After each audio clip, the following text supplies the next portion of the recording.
Oh man. What up? What up? What up? What it do? Man, it's another episode of Blunt Talk Nola. We back in the building. We got something for y'all today. But I want to do this quick introduction right quick. If y'all don't know, if you're new to the channel, I am Silent Child 17, God's son. P died on the And I spot. got with me, he died, Top tracks in the building. and Chop Tracks in the building. Definitely Never had coming a through. name Man, we I give myself. That's crazy. Wait, go what? ahead. Oh, you saying what you got now? A nickname. I You never saying had what a you nickname I gave myself. Somebody always gave me a name. Yeah, well, that's usually how it go. You know what I'm saying? Anyway, you know what I'm saying?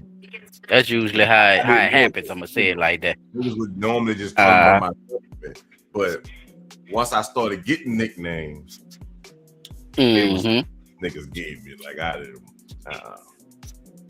My first nickname was Webster. Y'all remember Webster? Man. The used to call me Webster because it was I'm short and I had the little curly bush, y'all. When I used to go to kindergarten, first grade, second grade, third grade, and shit.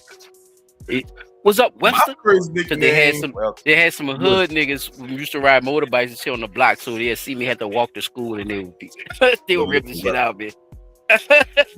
Look at Webster, that nigga look just like Webster, huh? Like What's up, self-contained name. Well, no, I can't use my first. My first one came from my mom.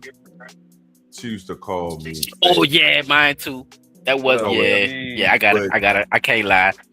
But Man, then after she called me that, man. I think you always get your first nickname from your family. yeah, my mama gave me my first kind of nickname, and then from that, it was always Slim or Big Round or some shit like that.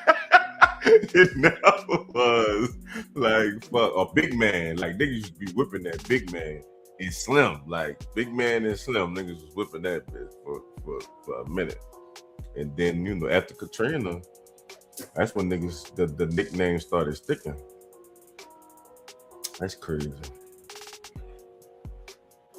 Yeah, well, I said it's like some hood shit. That's how it usually happen anyway. You kind of get your first, like he said, you get your first nickname from probably your mama should give you something, or your grandma or something like that, whoever raised you, and then you come into this scene where people start jonesing on you or talking about you, because as kids we mean as a motherfucker, so our whole existence is ragging on people or ribbing them or having fun or playing.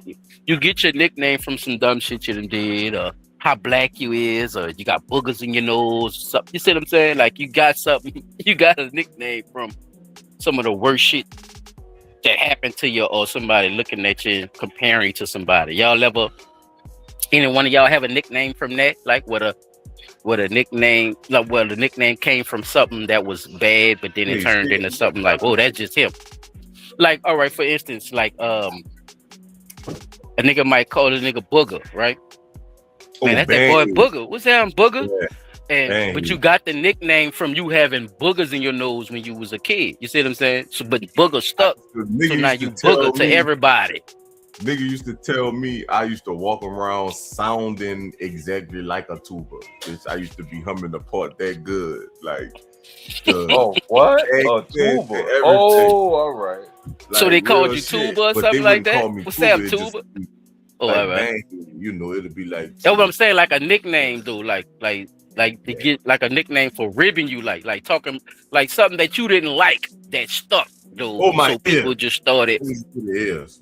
Yeah, that's what I'm saying. Like it's something, nigga. Because I remember a nigga named Iz. We had at the school. They called him Iz. That was because his ears was big. Yeah. But it became his, it became his moniker. It was something that started off something bad, but then it became something that just kind of stuck. That's some hood shit though. I was just wondering if y'all had one, because I did. Mine was Webster. I got called Paul. Nene Kid. I got called all kinds of right, yeah. That's a go-to. That's a go-to. Then when your name? Boy Paul Wall came out, niggas started calling me Paul Wall. Paul Wall. That Paul Wall. Then niggas started calling me Diddy. I'm like, don't call me that, please. Don't call me no Holy shit!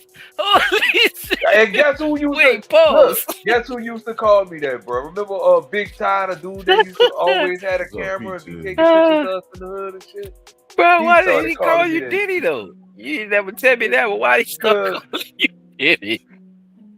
He was always calling me P. Diddy. I guess because of my first and last name, but he was like, okay, P. Diddy. Like, Oh, probably I'm because of like, the P. Yeah. Yeah. Probably, yeah. All right. Yeah. It makes sense. Makes sense. Because that is your initials too, like for your name. Right. So when he, all right. What else? They Damn. Knuckles. That shit didn't My age mama well, started huh? calling me Knuckles. No. Boy, it didn't age well. Yeah. Time to see Shit. the I done only had. thing that shit used to change. It didn't matter what your defect was. If you could fucking real, it didn't matter. Yeah, that's right. It Yeah, did because they not still matter. gonna call you that shit anyway. Yeah. What's Yeah, up, they DD 504? What's They up, gonna try to DJ? call you that shit, and they gonna fuck around and What about y'all? Did y'all have a nickname? Watch y'all talking. Did y'all have a Go ahead. nickname back then that y'all didn't like, but people just was calling you that just because that's who they knew you by? Put it in the comments. Don't worry. But yeah, chop me. yeah, nigga used to, because niggas with the defects used to be the best rippers. I mean, they had to. I'm trying to tell you, if you Bro, was, y'all if getting you live looked now. like something weird, if you look like something weird, them niggas knew how to rip. Like, and weird looking like motherfuckers, them niggas used to know how to rip. He ain't lying about that. I remember a special ed dude. The special ed dude, he was a little punk and everything. Top man, that man used to be stabbing the sleeves off them girls and shit. Yeah. And like he'll mess with the dudes like I know you want me. Man, that shit'd be so funny though. He'll do all kind of little scenarios and shit. Like, Imagination. like for instance, he'll just go in the line and the girls would mess with him, right? So they'll start with him because he's feminine and shit. But he's special ed, like I'm telling you, he looked like a mongoloid in the face. Little short, black, dark skinned dude, but he looked like a mongoloid. Okay. He got the, you know what I'm talking about? I'm gonna say P. Yeah, you know what I'm talking about? I know. Yeah. Oh, all right. I thought he was talking to me. The ones I was in school with, they followed me all the way from elementary school all the way to high school. Damn. Sir, thank you, Chop. Thank you, bro. It be the same ones. No, he right. It be kind of like the same people because they grow up with you. I grew up across the street from a girl. She wasn't a mongoloid, but she had a disability as well. But like that boy, that dude be fucking with you with that shit. He'll walk up to your ass and be like, brown skin. He used to fuck with that shit. The punk, they used to mess with the dude. Like, I think his name was Derek or something like that. Derek, I see you switching up, like playing with him like a girl. Bro, the dude would tell the girls, son, he'd be like, your man won't me, and splitting everything in front of them old son. It'd be all kind of shit. Like the nigga do a whole little scene. So if a dude say something like, man, go ahead with that dumb man, get the, you know what I'm saying? Like he'll be like, man, go ahead, bro. Nobody want to see that bag of that shit. He'll turn around and look at that nigga and be like, bitch, I know you like it, and play. Start fucking with this nigga. So the whole time you can't do him nothing because niggas is watching him. Bro, I'm telling you, niggas is watching him too. So like, bitch, you better not play. You know something wrong with him, so don't do him. Cause we used to help up for, we didn't like you to bully them people like that. We just let them be. Yeah. So if you messing with him, you messing with him. You get what you gonna get. You get what so you it was kind of running like that on that type of level. Yeah. So Ron would get a chance to talk, Pete, and Ron would be going ham on these motherfuckers, though. Girl, your booty stink. All kind of shit. Like, look at your uniform. Like, he'll really be going at it, but he'll do it in his voice though. It didn't sound like a regular, like how I'm saying it. He sounded feminine and retarded at the same time. Like it was some substance. You a fucking film card. I'm sorry. I'm sorry. God I know I'm damn. going to hell This is for blood that. talk. I I've been sorry. apologize. I apologize. I apologize, Joshua. Your son for not knows what he do. But he's right. He is right though. That's what it is. Father God, I'm telling you, that's exactly what he sounded like. And you couldn't help but to laugh because he would be into it. Oh man. Okay, we done took that merry little trip down memory lane, people. I'm just be glad y'all wasn't Let's here for the very first in, conversation we was in having. other news, fellas, do y'all have anything lined up? If Chop, I would rather you go first if you want to, or if you have anything lined up. But if you I could want P find Dot to something go right quick, first, but I didn't have nothing actually lined up. oh, But come on always now. I did been ask you now. I know Other news, you ain't got nothing further to do? I Give him got some a I, few. time, then. He got I something. got I a know this few. nigga got I got something. a few. he, P Dot, you he can be go first. saying that though, but that nigga go find I something know, quick and as then the come up with 7 motherfucker. things. Quick, it's Because if you always didn't, know, He do it if every you didn't time. know, I do have a couple of things. Some political, some not so political, but one is very. all right. Look, we gonna get straight to it. There we go. I got some. Cause Yeah, I gotta.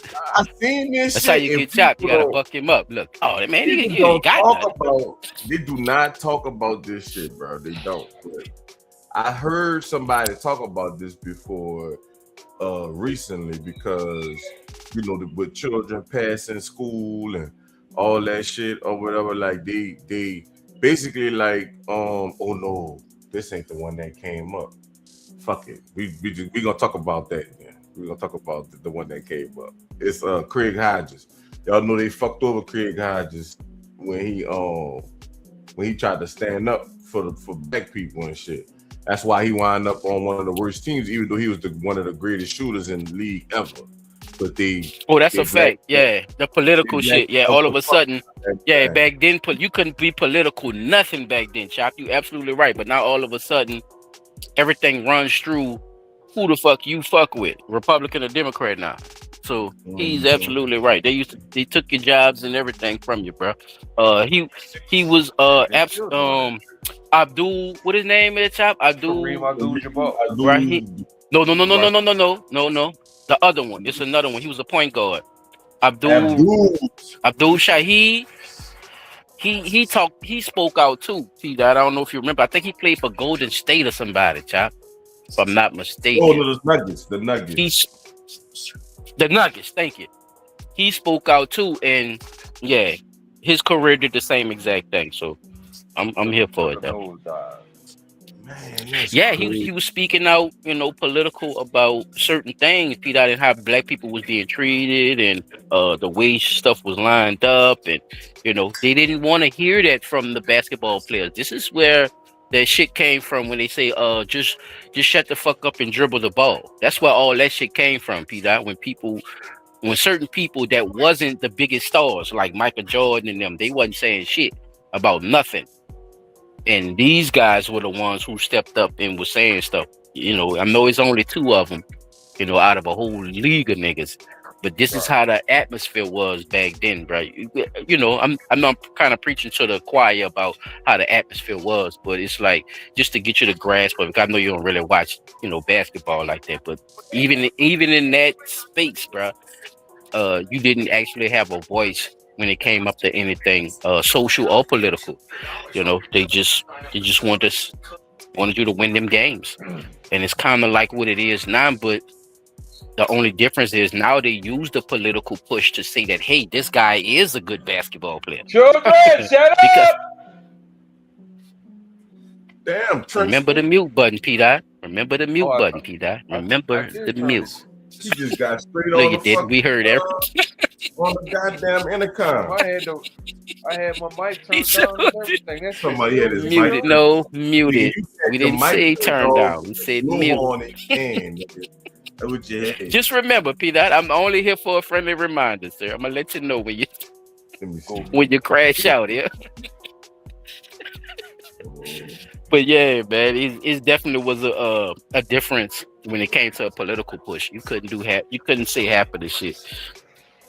that a lot of these people are saying. I'm not saying it's a good or bad thing. I'm saying that they pick and choose when they want to have a certain person talk about a political thing. So back then, like he's saying, I just was shooting that motherfucker. I mean, the man still takes uh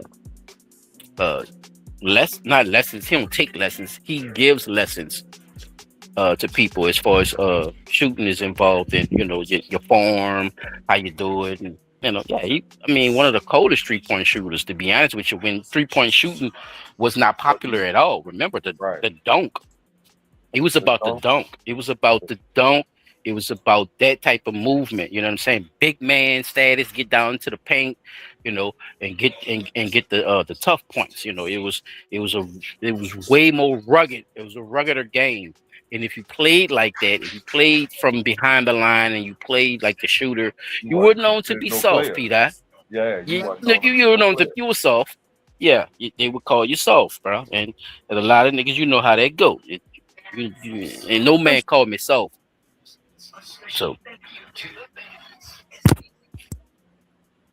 Is the shit playing? It's playing, but there ain't no audio on it. yeah, it's playing and it's skipping too, chap. Like it's not catching.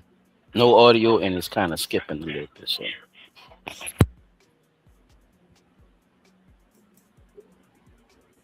Let me see if I put it down and put it back up.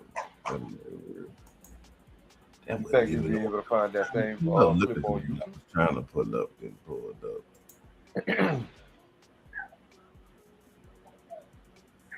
But fuck, I guess I'm gonna do both of them. Hold on, y'all. Ain't got no choice, brother. I know. Put your mute your mic. Yes, darling daughter. Mute your mic. Hi. Oh my. This man don't listen to nothing nobody be saying, bro. He really don't, bro. Can I call her on the phone?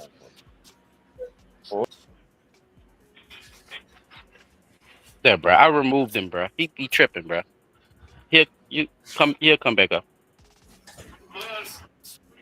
You're not listening, bro. You having the whole conversation on the live. See that? You got your video lined up? I'm about to try to. He fucked me up right quick. That man cut his ears off. I know he hit me.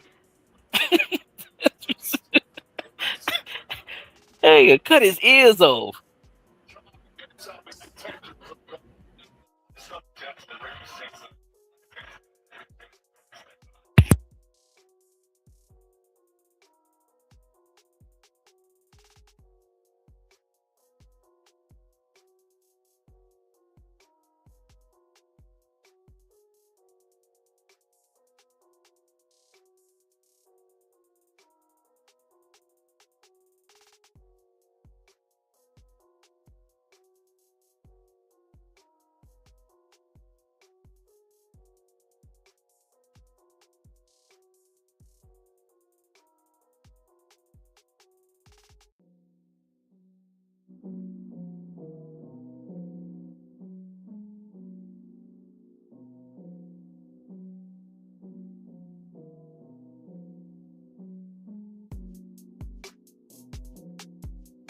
Yo, we got a little gap of nobody saying nothing.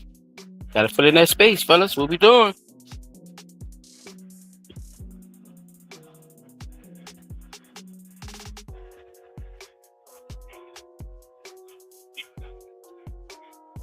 Blanking out and everything, boy.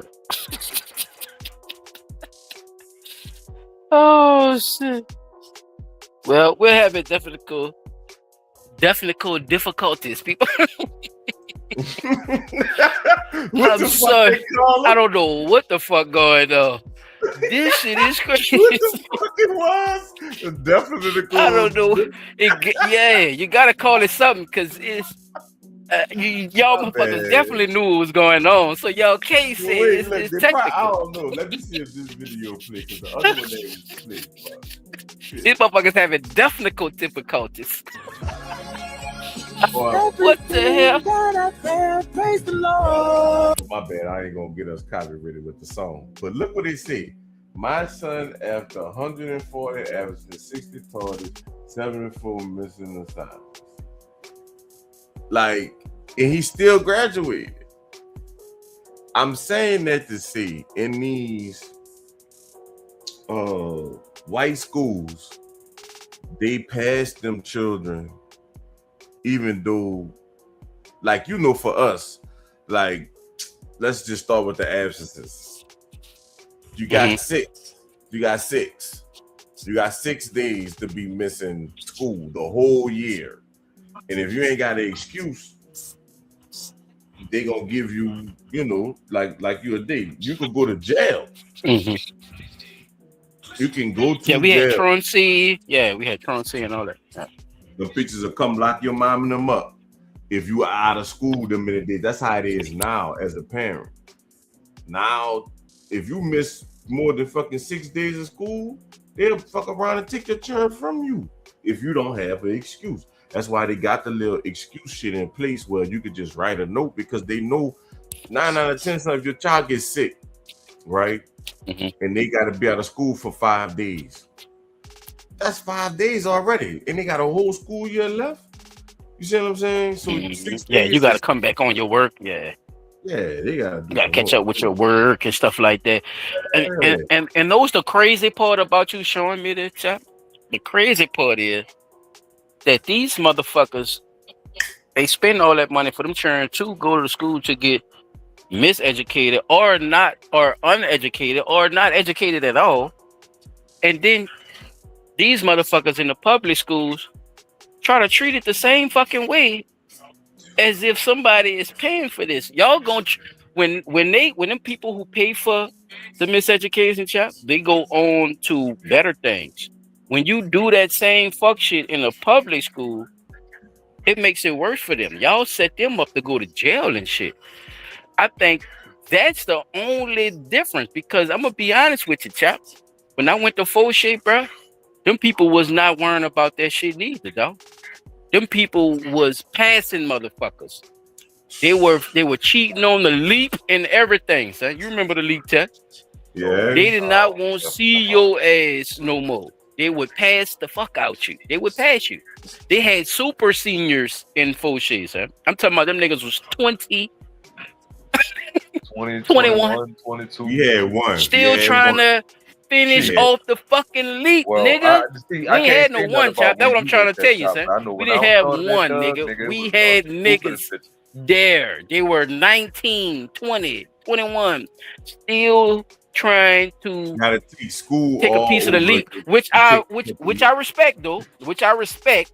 I'm just talking about the form of the school and how they shit is running, though, dog. You feel me? I'm talking about how the system runs. Yeah. The system runs on a certain situation where it's like, okay, we gave them the material, we gave them this, but we don't have to teach them shit. It sounds like that type of, attitude when it comes to this shit, rather is money or not. But the crazy part is, like I said, if you come from money, you have a better opportunity. And what is that teaching the kids, chap? You see what I'm saying? That you gotta have money to invest in life. You could be dumb as fuck and become the president of the United States. Ask George Bush. He was a C student, son. Ask George Bush. You see what I'm saying? Right. That nigga, fuck. I don't know if y'all watched the George Bush story.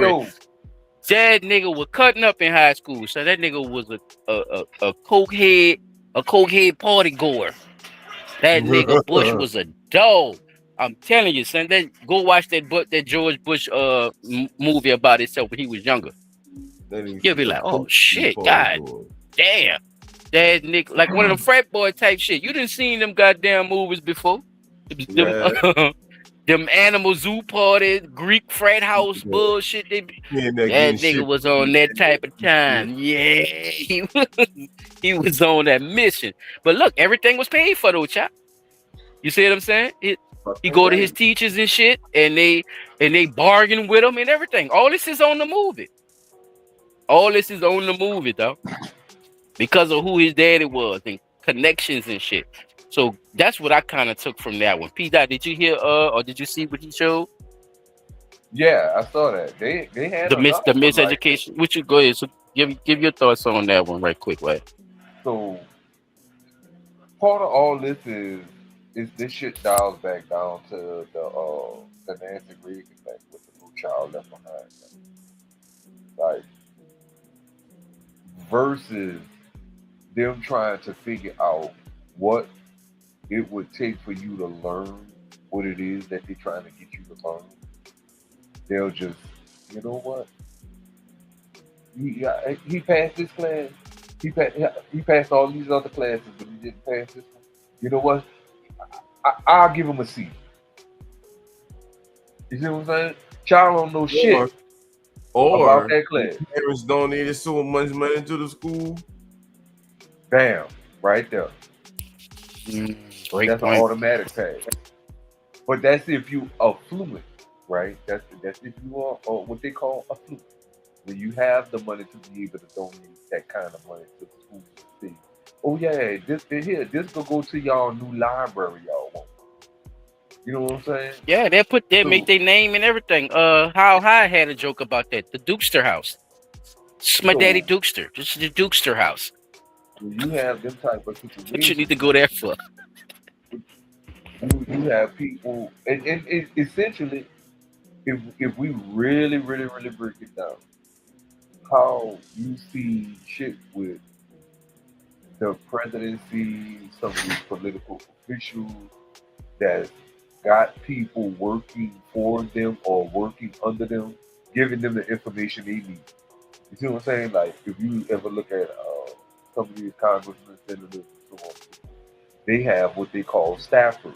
The staffers are the people that go dig up the information for the person that's sitting in the Senate seat to be able to say what he's saying. We don't need a dictionary lesson. There you go. So I thought you said you wasn't going to be winded with the wind long and hard and all that. There you go. pause, nigga. There you go. He about to give me a definition for everybody he talking about. Man, you know the garbage man actually pick up the garbage. So when the garbage man pick up the garbage, he put it in the trash can.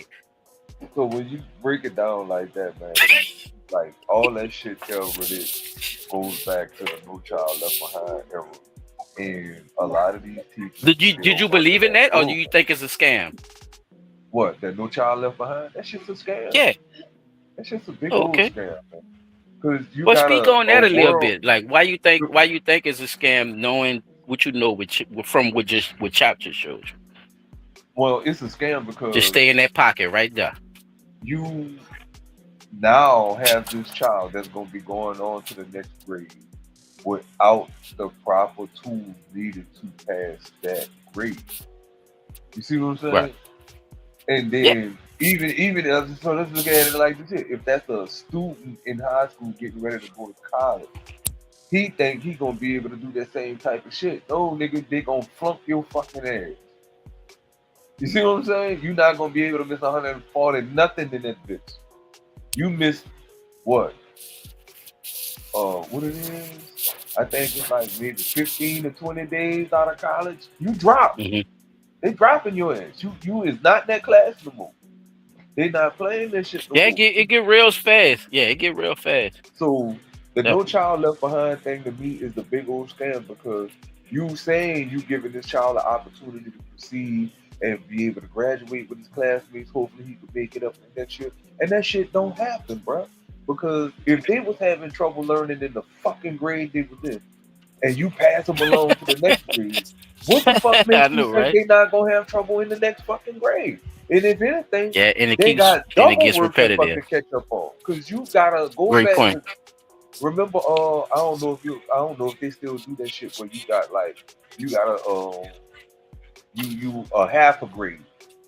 You see what I'm saying? So you technically 11. I remember when they started doing that shit. Yeah, 9.5 and shit. Yeah, $8.5. you a half a grade. I remember that bullshit. You in the ninth grade, but you still gotta finish these 8th grade I was classes. gonna get 8.5. Tell him, Chuck. Tell him why you're mad, son. I studied in the summer to get past that shit. Got me fucked up. Put a fucking. That's a weird place to put a kid. Yeah, it's my weird. Motherfucking success, bitch. Fuck no. I ain't no 8.5, bitch. We used to talk about the 8.5. I wasn't about the 8.5. That's around the time it came. Yep, around your generation. Sure did. Because I was just getting along. I'm telling you, bro. It seemed like shit was just happening once I left. Exactly. I'm telling you, yeah, bro. Like around my generation, yeah, bro. Bro, I'm telling you, they did the same shit for y'all. They did the same shit for me, and they did the same shit for Chop. It's just different. It's just different ways how they did it. Like even the way they teach now. So. Yeah, bro. Another thing, Chop, that fucking block schedule shit. Oh, good. That shit fucking them children up, bro. And this. If you got anything else, Chop, run that too. What that shit is? I'm listening though, Pete. Go ahead. What that shit is now? Common Core. That shit's fucking over these children, man. Take that shit and throw it in the garbage. It's not right. I'm sorry. 1 + 1 is 2. I ain't gotta have no fucking triangle with 2 circles sitting on the top of that bitch talking about would this equal this? No, bitch. 1 + 1 is 2. 2 + 2 is 4. Let's get this shit together and get this shit out the fucking way. It's still doing the job. Oh, did you?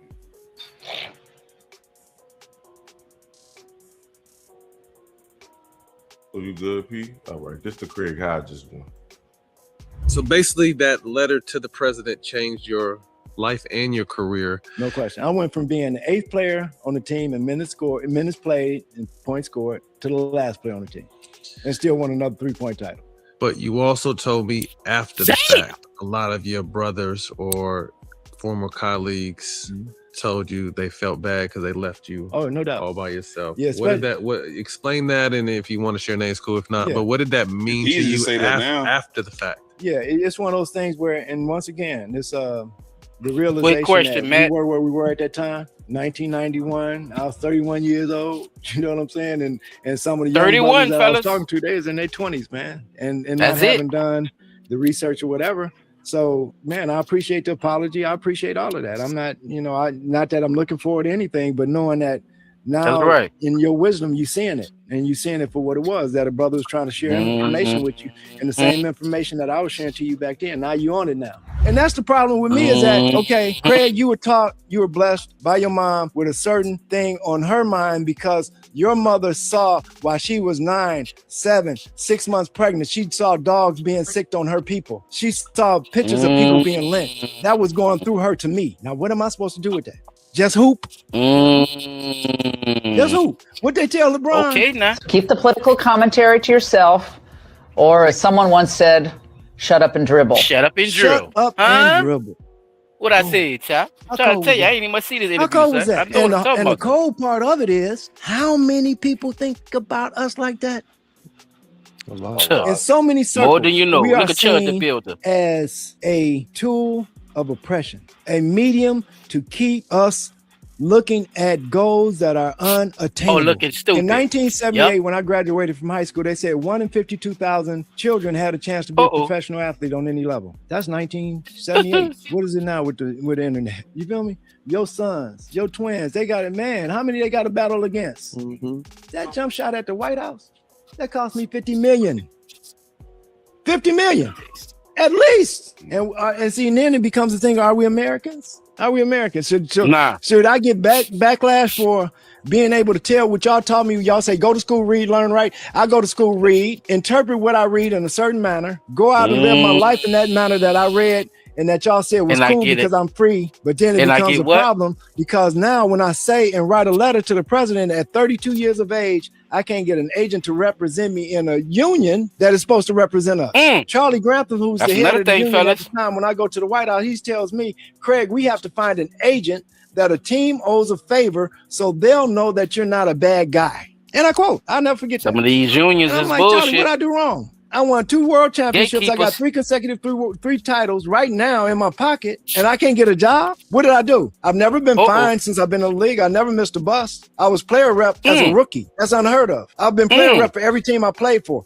Where is the badness in that? Once again, those who control the narrative. So the narrative of me going to the White House in this manner, me having the audacity to write the president a letter, which until probably 5 or 6 years ago, nobody asked me what was in the letter. Nobody, yo, man, what did you write? That jump shot at the White House, that cost me $50 million. You heard him. They based everything off of what somebody else said, P. Dot. Ain't that fucking crazy? Destroyed a man's whole career. He black, P. Dot. Ain't that crazy? He didn't get a fair share. Isn't that crazy for a black man to not get a fair shake at his own whim? The motherfuckers didn't even listen or read the fucking letter. It's just because he was black and he had the nerve. They just didn't like the fact that right. They don't even know if they agree with it. That's crazy. You know, we are some of the most conservative people of all time. And white people, for some reason, think they are so conservative with every fucking thing. That's the crazy part. But you didn't read the letter because what? This is a black man speaking out about something. And you heard the media, bitch. You heard that bitch read that teleprompter, P. Dot. What she said, bro? She damn near cursed him out and told him dribble the ball. Get up and dribble, nigga. What the fuck? Ma'am, I'm not one of these I'm not a electric robot vacuum, ma'am. This is crazy work, but this is the treatment that we cannot ignore, fellas. Like, this the shit where motherfuckers want to say that, hey, I can't blame the white man for everything. You know what? You're right. I'm blaming the system for having a racist fucking I thank you, brother. A racist ideology about how to treat the fucking world. Y'all motherfuckers is making money off of division and making it seem like it's some other shit. No, it's the world, because they do the same shit to the Indians and shit. If you go to India, Peter, the darker Indians get treated worse than the lighter ones. Facts. Go anywhere, nigga. The lighter ones are getting treated better, or they're being shown more on commercials and other stereotypical shit that they're trying to sell than the darker ones, P. Facts. Go to Jamaica right now, nigga. They selling bleach cream. And who on the box? Not no dark motherfucker.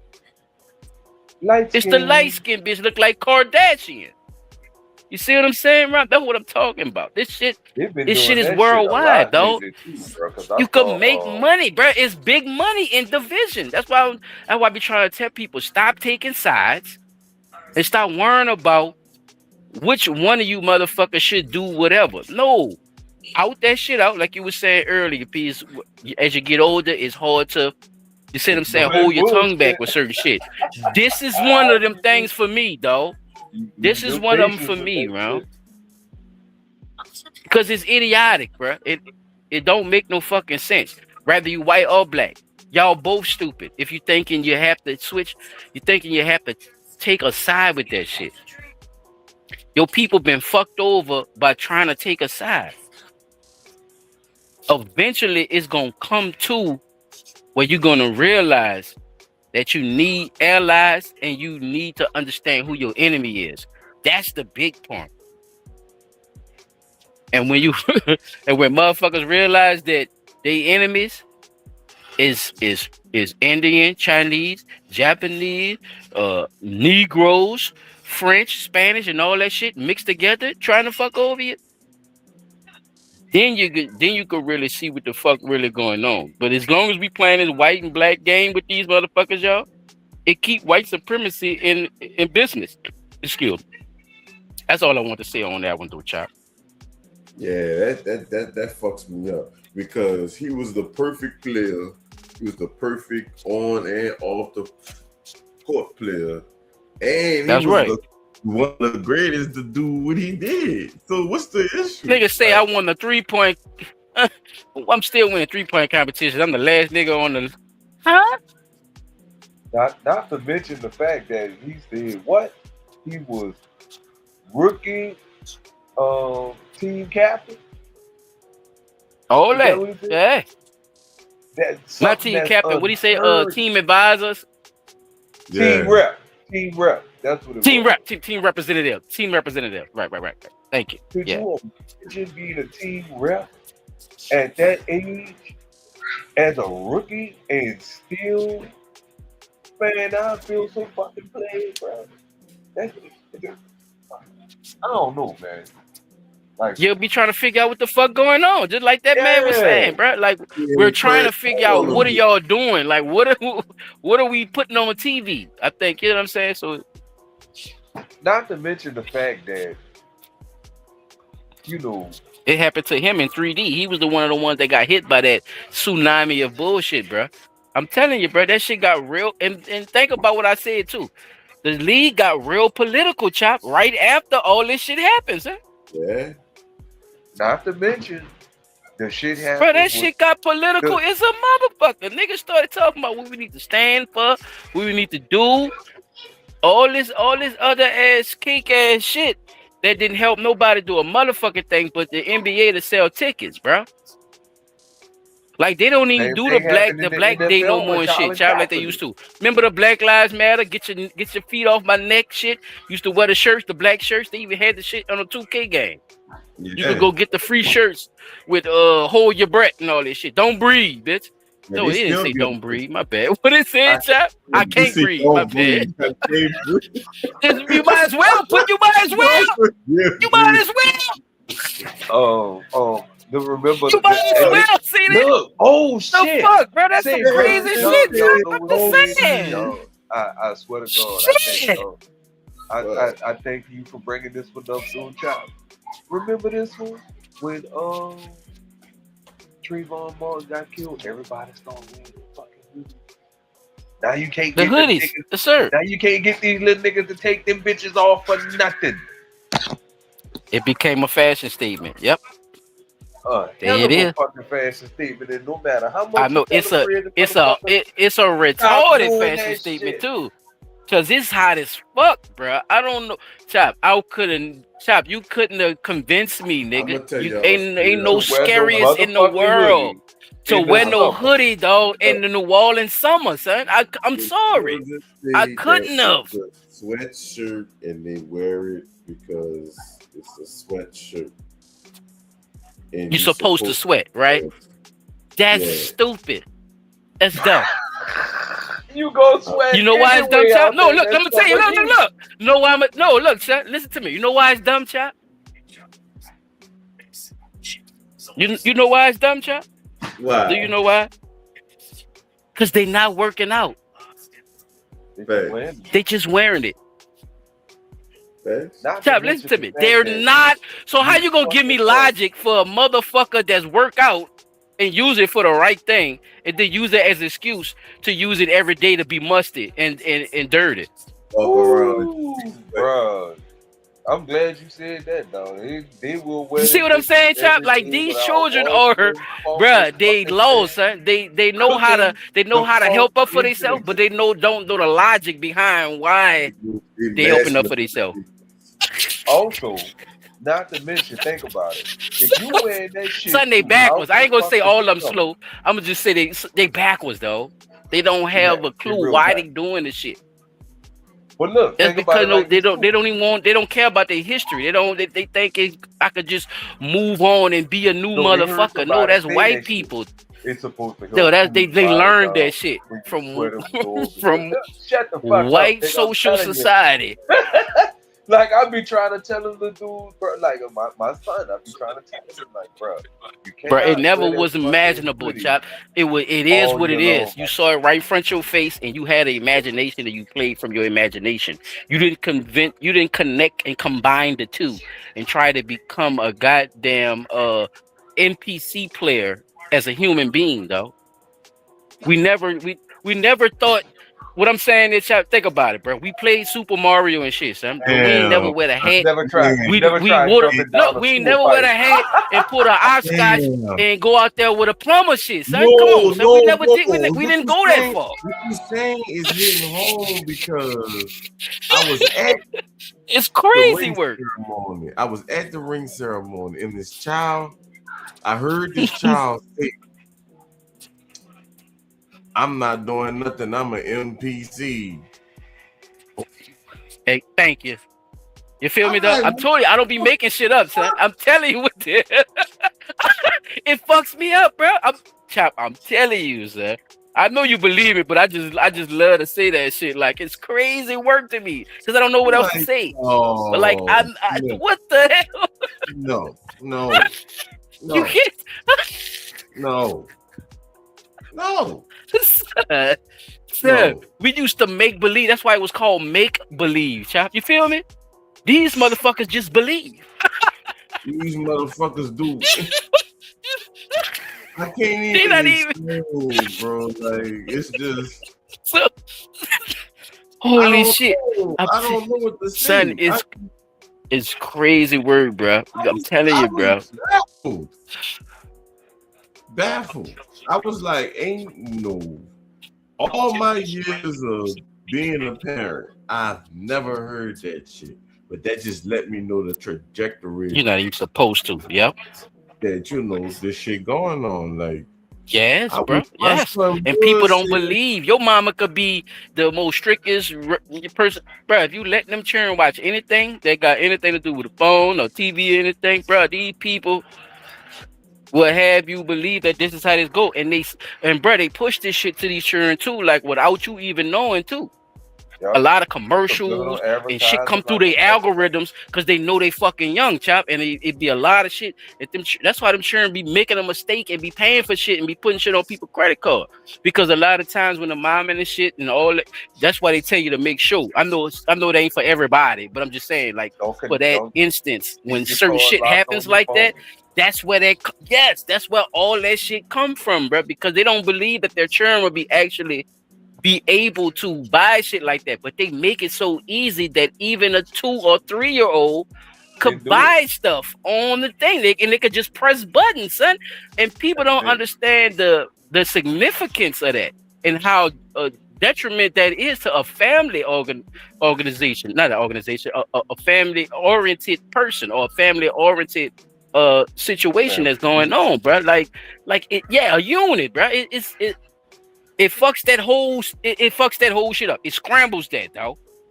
It scrambles that shit because now the child don't understand how to actually take advice and discipline from an elder that's older than them or a person that actually raised them. They don't even know how to take it from them because the NPC said I could just sit here and be this, and you see what I'm saying? You got another motherfucker in their head telling them they could do this, but you tell them no, you can't.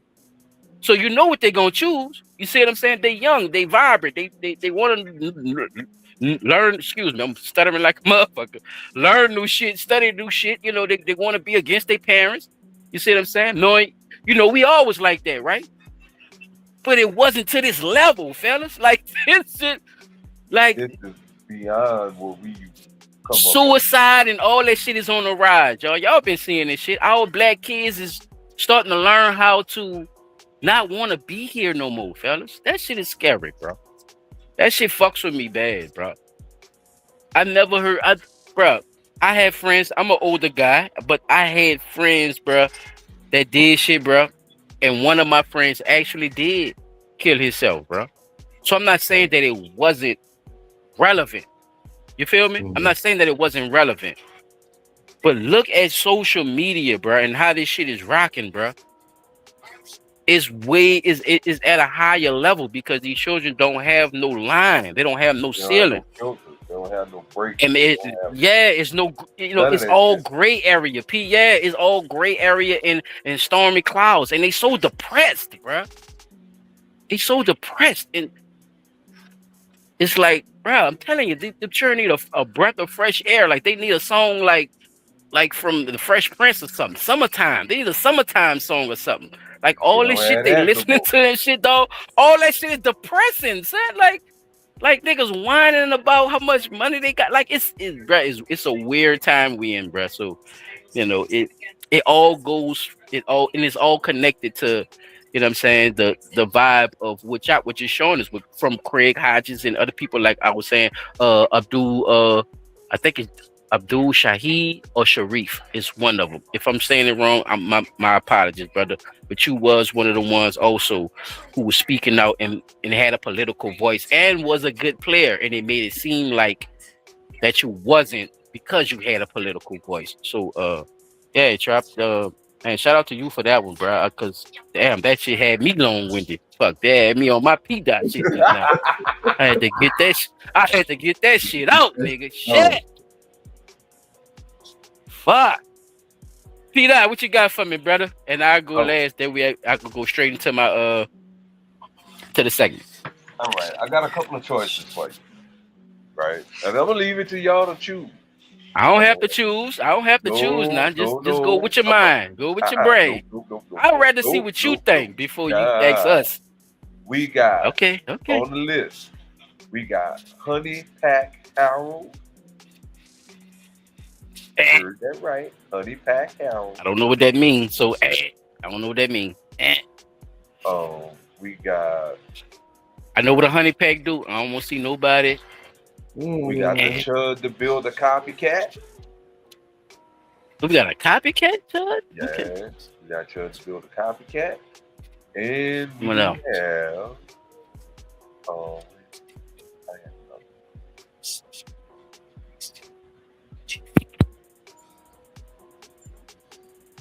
Have a video clip with Eddie Griffin. Oh man, come on, man! You know I'm a comedian and enthusiast. Well, you know he ain't talking no comedic shit right now. So I want to hear Eddie. Let me see what Eddie talking about. Chop, what you say? You might have to pick anyway, because if Chop picks something different, then you got to be the middleman to pick anyway. So I picked the Eddie. Chop, what you say? I know he weird, bro. Tell the man again, man, because you got Honey Pack Harold. You got Eddie Griffin. I don't want to see no fucking honey pack. Just go to Eddie. That's just no. Because listen, y'all let the name. You didn't explain. You didn't explain. No. You didn't explain. All you said was the name, sir. So what you want us to take from it? That's all you said was the name. All right. So when Honey Pack, what we supposed to take from that? Harold wind up dead. That's what I'm gonna say. That. How about that? See what I'm saying? You still ain't telling us nothing. Go ahead. It ain't the fact that Honey Pack. I want DDT him so bad, though. I'm telling you, though. I want to take him by that leg, though, and DDT the fuck out of him, son. He do not like to listen to us, bro. Harold took a Honey Pack and died. It's the weed that nigga died. We don't know, because that's all you saying. So let's move on to Eddie. Just play Eddie, bro. Right, just so play Eddie. God damn. Okay. It seemed like you want to talk about the honey pack. That's what I said. You should have just presented it. Nope. I leave these choices. Look, all right then. So we won't edit. Leave honey pack alone and play edit. You keep talking about honey pack. Nobody will fuck about it. I'm just fucking with you now. Pass the law. If you're homeless, you get an automatic 2 years in the penitentiary, and you get to go out and pick cotton, because that's what they do in the penitentiaries down there, Alabama, and a few other southern states. So let's just cut through the chase.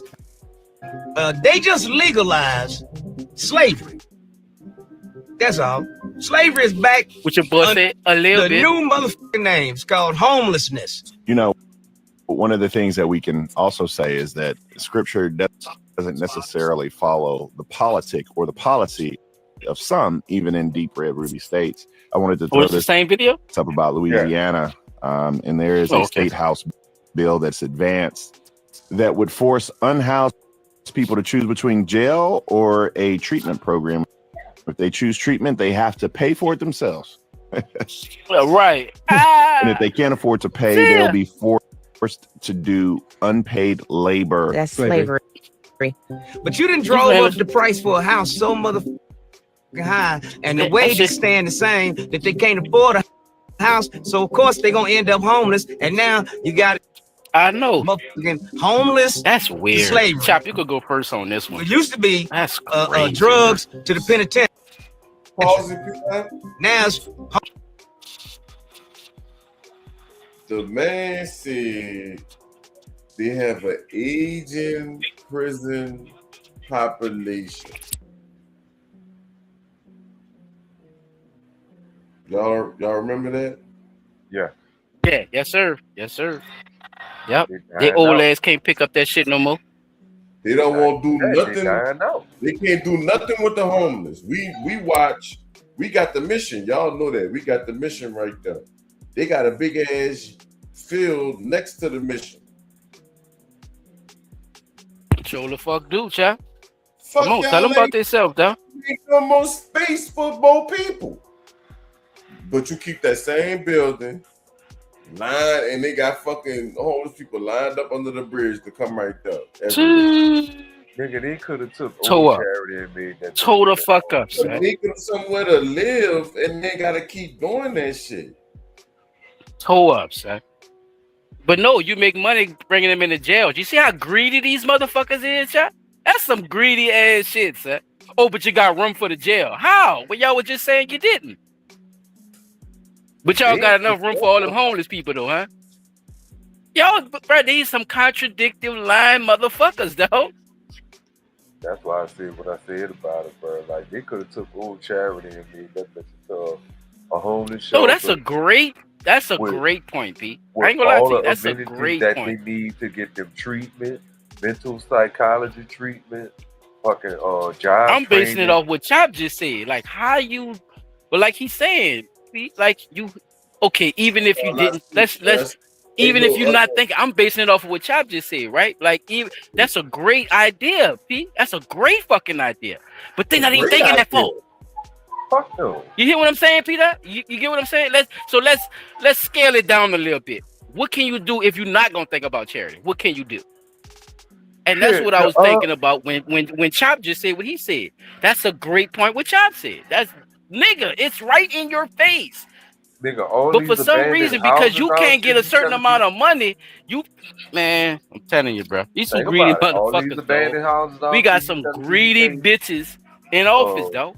Pick them bitches up and turn them into halfway houses for the homeless.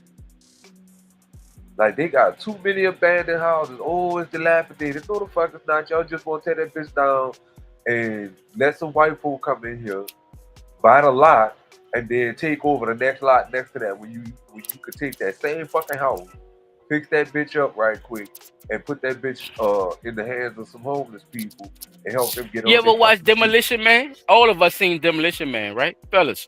Have we all seen Demolition Man? That's what the fuck they trying to do. That's what they trying to do, y'all.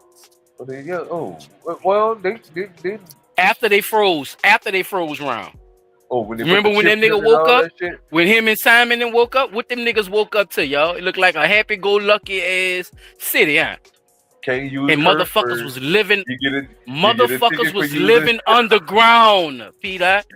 Them niggas was living underground. Come on, round.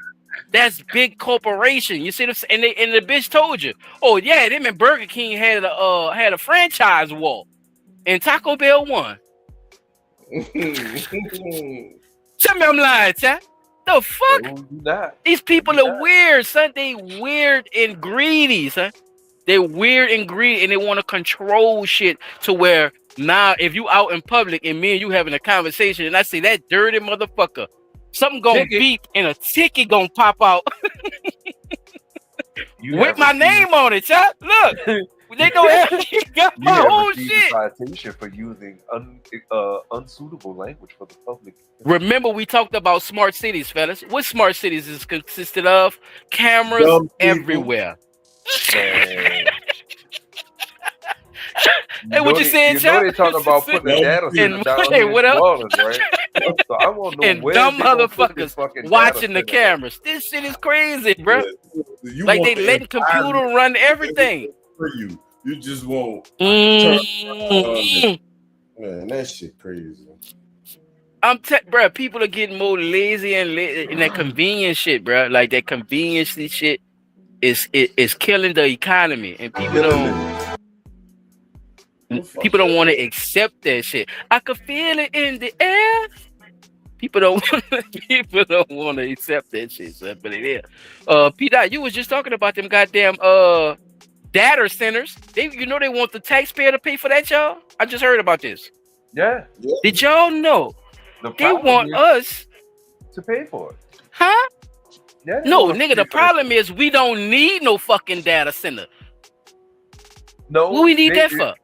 We definitely don't need no data center because from what I'm understanding about the way the did you hear what's going on with that shit? Nigga, they just want to of this shit is gonna work is once they have the data centers in place, they're gonna start making it to where more and more people are getting pushed into this small hub where these data centers are. And the data centers will now enable the government to have way more control over your life than you. Mm-hmm. Just like they talk about. You don't have to push them. That's the crazy part about it. See, they figured it out, Pete. You don't got to push nobody nowhere if I could get the rights or I could be eligible to put my data center in your fucking community. See how they do that loophole shit? Because they know a lot of people probably would go against it.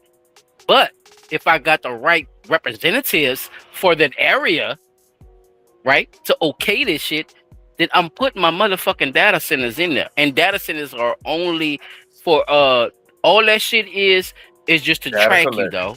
Yep. Track. That's it. Is exactly what it says it is. But people thinking something else because the word is data. Look, instead of nigga, I'm watching you. If you say we make it, nigga, I'm watching you, sinners. How many people would be like, is that okay? If you called it that, nigga, you see what I'm saying, chap? Like if you simplify shit for people a little more, they would not agree with this shit, though. But they don't know what the fuck a data set. They thinking that shit helping.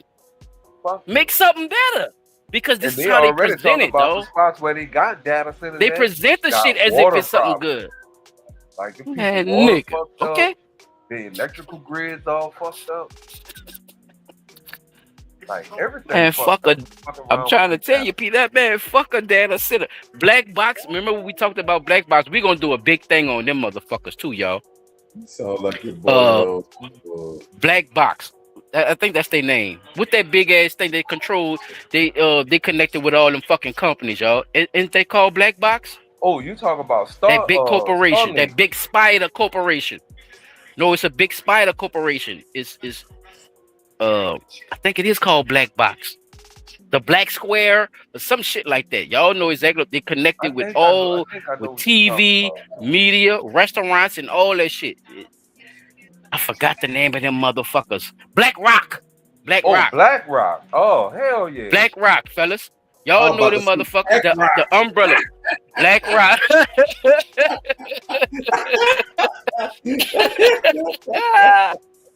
Them motherfuckers, y'all. Yes. Them motherfuckers right there, y'all. That's a part of that data center shit, fellas. So, just be careful. If we out there voting and shit, y'all be careful with the fuck y'all saying yes and no to because they're a Democrat, yeah? Be careful. Me and Pete, I talked about this shit last week. Y'all be careful with this bullshit. Now I'm telling you. Be careful with y'all gonna agree to some shit because y'all like that nigga. Y'all gonna agree to some shit that ain't gonna have that nigga to be able to do a goddamn thing when it happens. All you gotta do because you voted for. All right. And what question is that, Pete? Because they probably gonna ask you. And what question is that, Pete? Do you support the amendment to change or alter? Hold on. God, yeah, mute it up. Oh, that. Oh yeah, I heard that. I heard that, Pete. That's why we tell you press that mute, boy. That motherfucker said. That motherfucker emo. Chop that nigga. Chop, you gotta remove all guitars and everything black in that motherfucker. That nigga need to see nothing but flowers, sunny days, and puppies and shit. Sunny days and sunny rays around this motherfucker. That boy said, I'm gonna kill you. P-Dot, we heard that, right? Yeah, I I'm know. gonna kill And you. I'm that's sure one of the it's something things else, that but get Yeah. popped up Yeah. up in here every The motherfucking world time. heard that one, my boy. yeah, I know it wasn't just us, Pete. That's why I be telling you to press mute sometimes. I But tried, you don't know how though, they gonna bro. pop up in there. Yeah, I know. We Right. tried that time. That nigga It's jumped in okay. that motherfucker. Every time you see him, you supposed to just press mute. Then I guess. Don't worry, white As soon as people. you He see that white. nigga, just White people. He not black. He white. don't worry. So Yeah, don't you worry, ain't white people. It's safe. Yeah, he's ready. He's he's. Don't be alarmed, people. Don't be alarmed. He's one of you. On the real, huh, bro? We just for the audience, Pete. They don't gotta know your business though. That's what I be trying to tell you, bro. They don't gotta know your fucking business. Whatever you tell them, that's what they gotta believe, bro. Hold on. That shit is crazy. I love the kids though. I ain't gonna lie to you. I love them, but they fucked up. That they got it fucked out. What we just talking about this, and he come right there to show you. You know Renee, right? Sally is right. Look, gonna fucking kill you. We didn't used to talk like that. Only thing we used to say, I'm probably gonna run away. I'm about to run away. And you nigga, you was probably like 4, 5, and 6 or some shit. You don't want to do what I want you to. I'm about to run away. You don't let me do anything. I'm Mama laugh. Mama laugh at your fucking ass, and you go sit your ass down and watch cartoons with your little bag. I ain't gonna lie, mine. With your little clothes on it and shit. I said that shit. My mama was waiting on me the next morning at the door. No, bro, your parents care, but they gonna let you rock. Your parents care. I ain't saying they don't care. I'm saying that they let you sing that goof ass shit.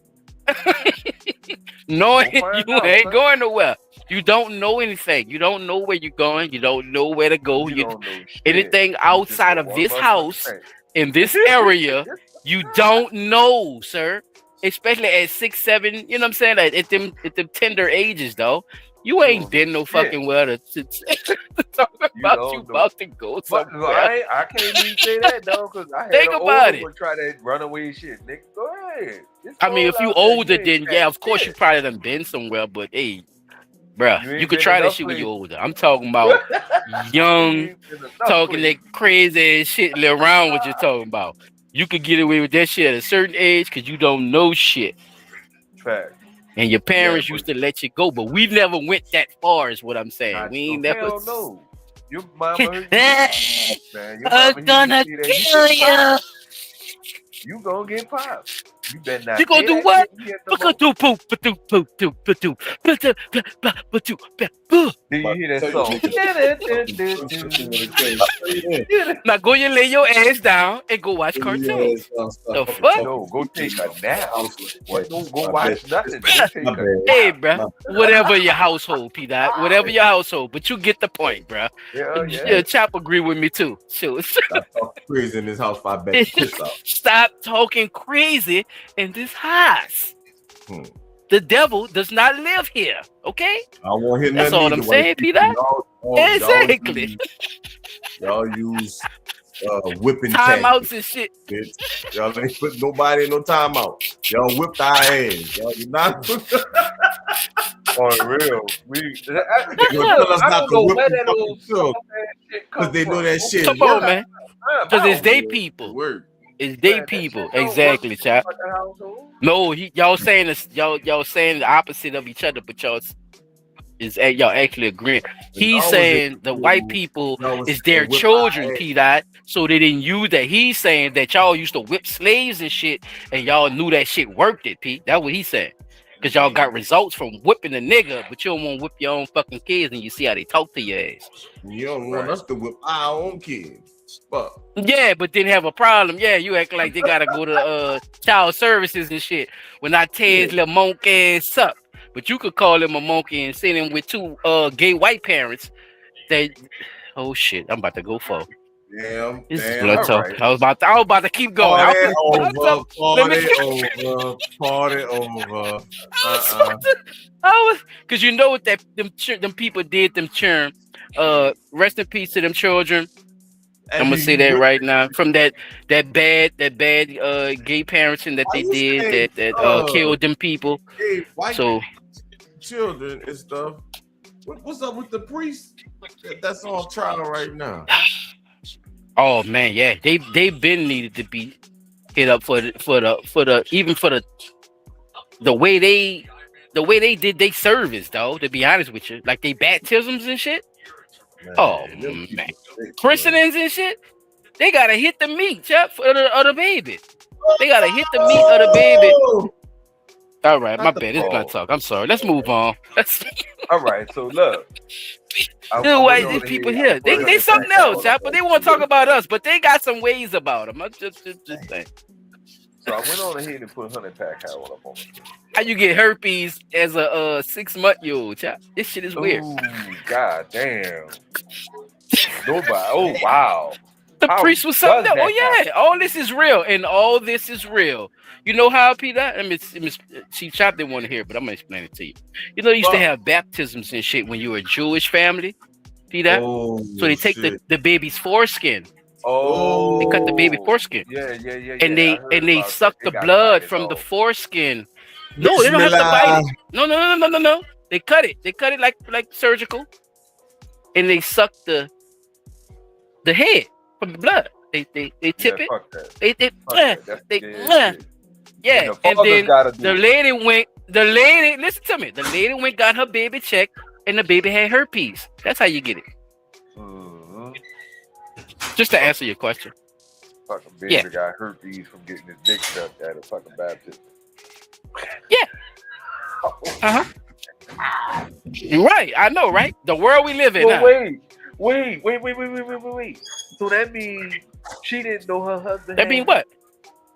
It's not her husband. It's the pastor, the preacher, the person who does the. Come on, Peter. You've been. Shit. Have you ever been to a baptism? You did the baptism, or did the preacher do? Nigga, you said husband, nigga. Nigga, you said husband. Do you do the baptism, or the preacher do it? Listen. You talking about listening, but you saying everything wrong. Fucking Jewish thing, but it was cutting the. You're not listening, P-Dot. No, the husband does not. P-Dot. See, you keep trying to make shit up. The husband does not do it, sir. The pastor does it, what we call a pastor. They call him other shit. The rabbi. There you go. Now you remember, like Betty Wright. The rabbi does it. That's the only person that does it. That's the only person that's allowed to do it because it's a sacred thing. It's a religious ritual, P-Dot. Nobody else can just do it because the husband. You feel me? It's a thing that they do. Like what I'm saying with the Christian is if we was to go to a baptism or a christening, right? It's the same thing that they do, but they do that extra, man. Because when they get the baby clip, it's either one or the other. It's either from a christening or the baptism. So that's their little weird stuff, bro. I'm just trying to make sure you get it right so you won't be telling nobody else that crazy ass shit. And they be looking at you like, oh, the husband too? No, not the husband. It's the rabbi. And that's why the rabbis was getting in trouble, P-Dot. Remember this shit? Through the Catholic churches and shit too. They was getting in trouble for a lot of shit because they was doing they was doing shit too. So it just all goes together, man. We could move on though, bro. We can move on now. You got it straight. So I put 100-pack Harold up on the screen because even though it is wait, who this is? 100-pack Harold. That's his name. That his name is Harold, but this nigga became notoriously known for fucking 100-pack Harold. Why is he? Why he look so out of shape and shit? He's an older fucking guy. Honey packs. Why he look like a po chop? He was an older guy. You think that's healthy though? You looking like a po chop eating honey packs? Yeah. That boy say, "Hey, okay." So you need to call that nigga heart attack pack. After the death of a 70-year-old Harold Reese. And he's 70? Detroit. Yes. This nigga 70. Detroit. It's 100-pack Harold. Harold became locally famous for creating his own homemade 100-pack soda after claiming the regular gas station 100 packs weren't enough for a man his size. Friends say Harold believed the sugary concoction gave him enough stamina to last 3 hours in the bedroom, and was often seen carrying around 2-liter bottles wrapped in custom gold labels inspired by the original 100 pack. It gets better. Police say that nigga say it gets better. Boy, journalists or something else. This is where it takes the twist at. Police say an unidentified 17-year-old woman called 911 Monday night after 17? 17. 70 and 17. Yes. Arrow. All right, go ahead. I'm listening. Police say an unidentified 17-year-old woman called 911 Monday night after Harold suddenly collapsed during intercourse and pinned her underneath his body inside the apartment. Mm-hmm. She reportedly told dispatchers she could barely breathe, but managed to grab her cell phone from beside the bed. Officers and paramedics allegedly had to break the apartment door down to rescue her. Harold was pronounced dead on the scene. The Wayne County on her ass. He wasn't dead on the scene. He was dead on her ass. Yeah. The Wayne County medical examiner later ruled Harold dead a massive heart attack, with doctors reportedly finding his heart had enlarged the size of a basketball. Come on, P-Dot. Years of drinking excessive amounts of the concentrated 100-pack soda. No shit. His cardiovascular system. Thank you. Why I knew that? Oh, you, bruh. A heart attack. Yes. Yes, a heart attack.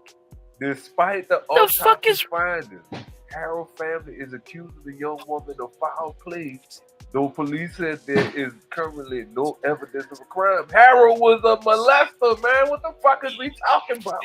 Thank you, bro. And then the family so y'all just gonna skip past. They want her investigated, bitch. Y'all need him investigated. That little young bitch ain't had no business with Harold. In there. Wow. 17 and 71. That's like saying a motherfucking 71. Fuck, nigga. Bruh. You shouldn't have been fucking with that shit. You should have been fucking with that liquor. Harold is tripping, bruh. How you make your own shit? Knowing your heart can't take that shit. Wait, you can't even take you can't even, you said that what you call it wasn't working. The regular 100 packs wasn't enough. So you made your own little shit.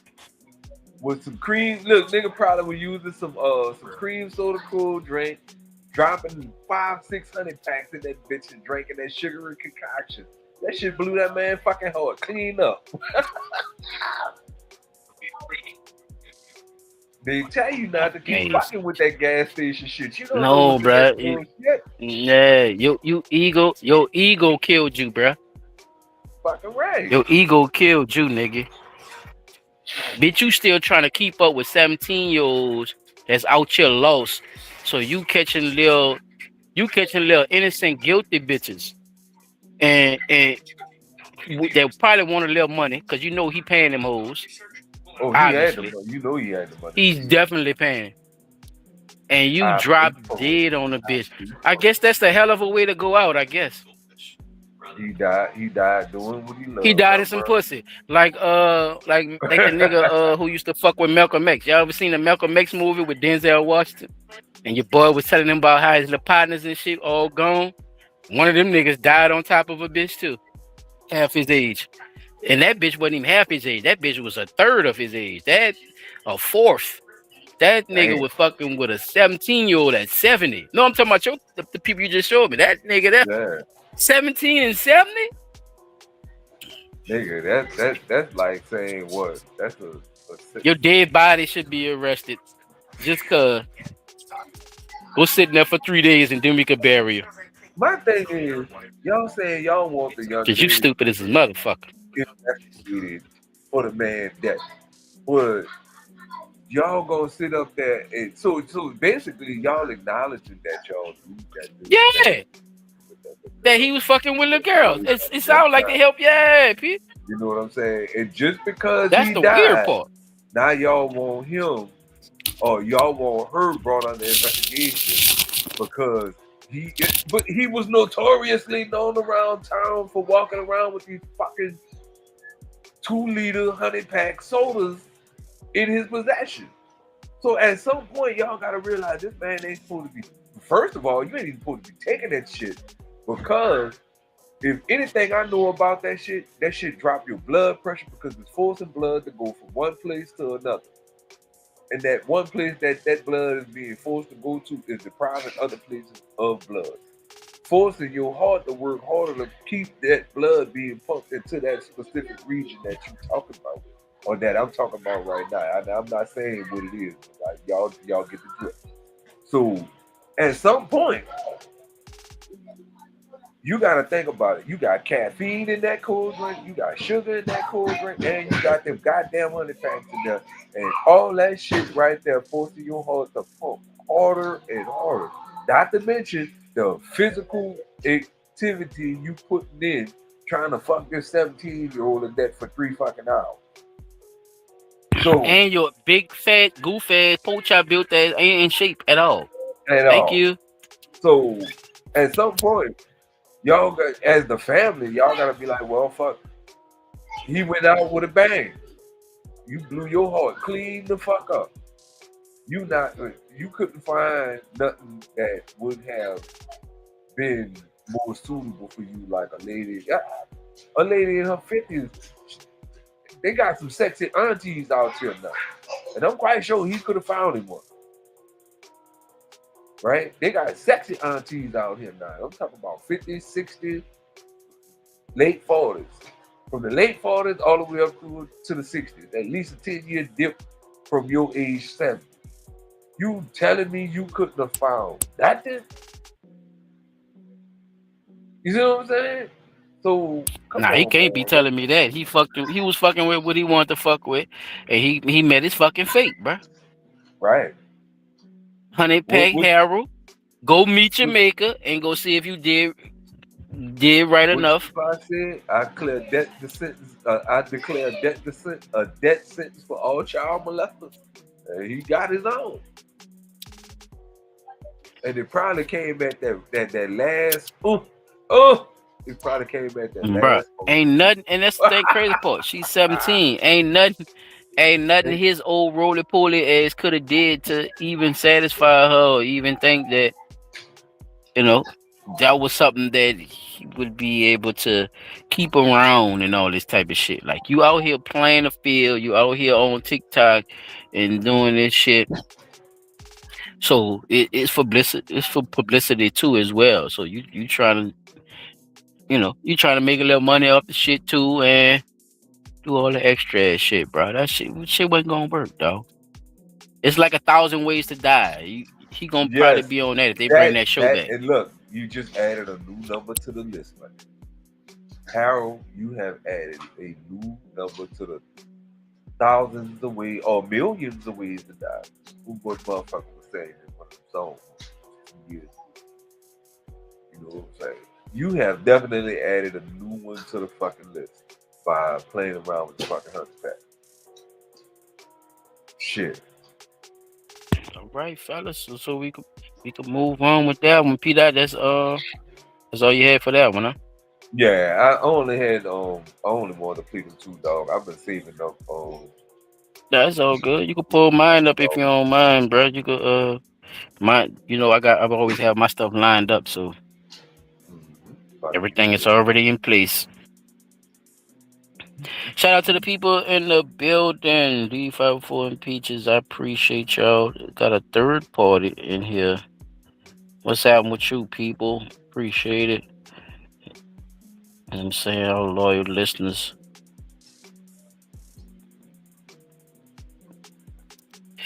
Y'all tell somebody, man. Bring some people over here.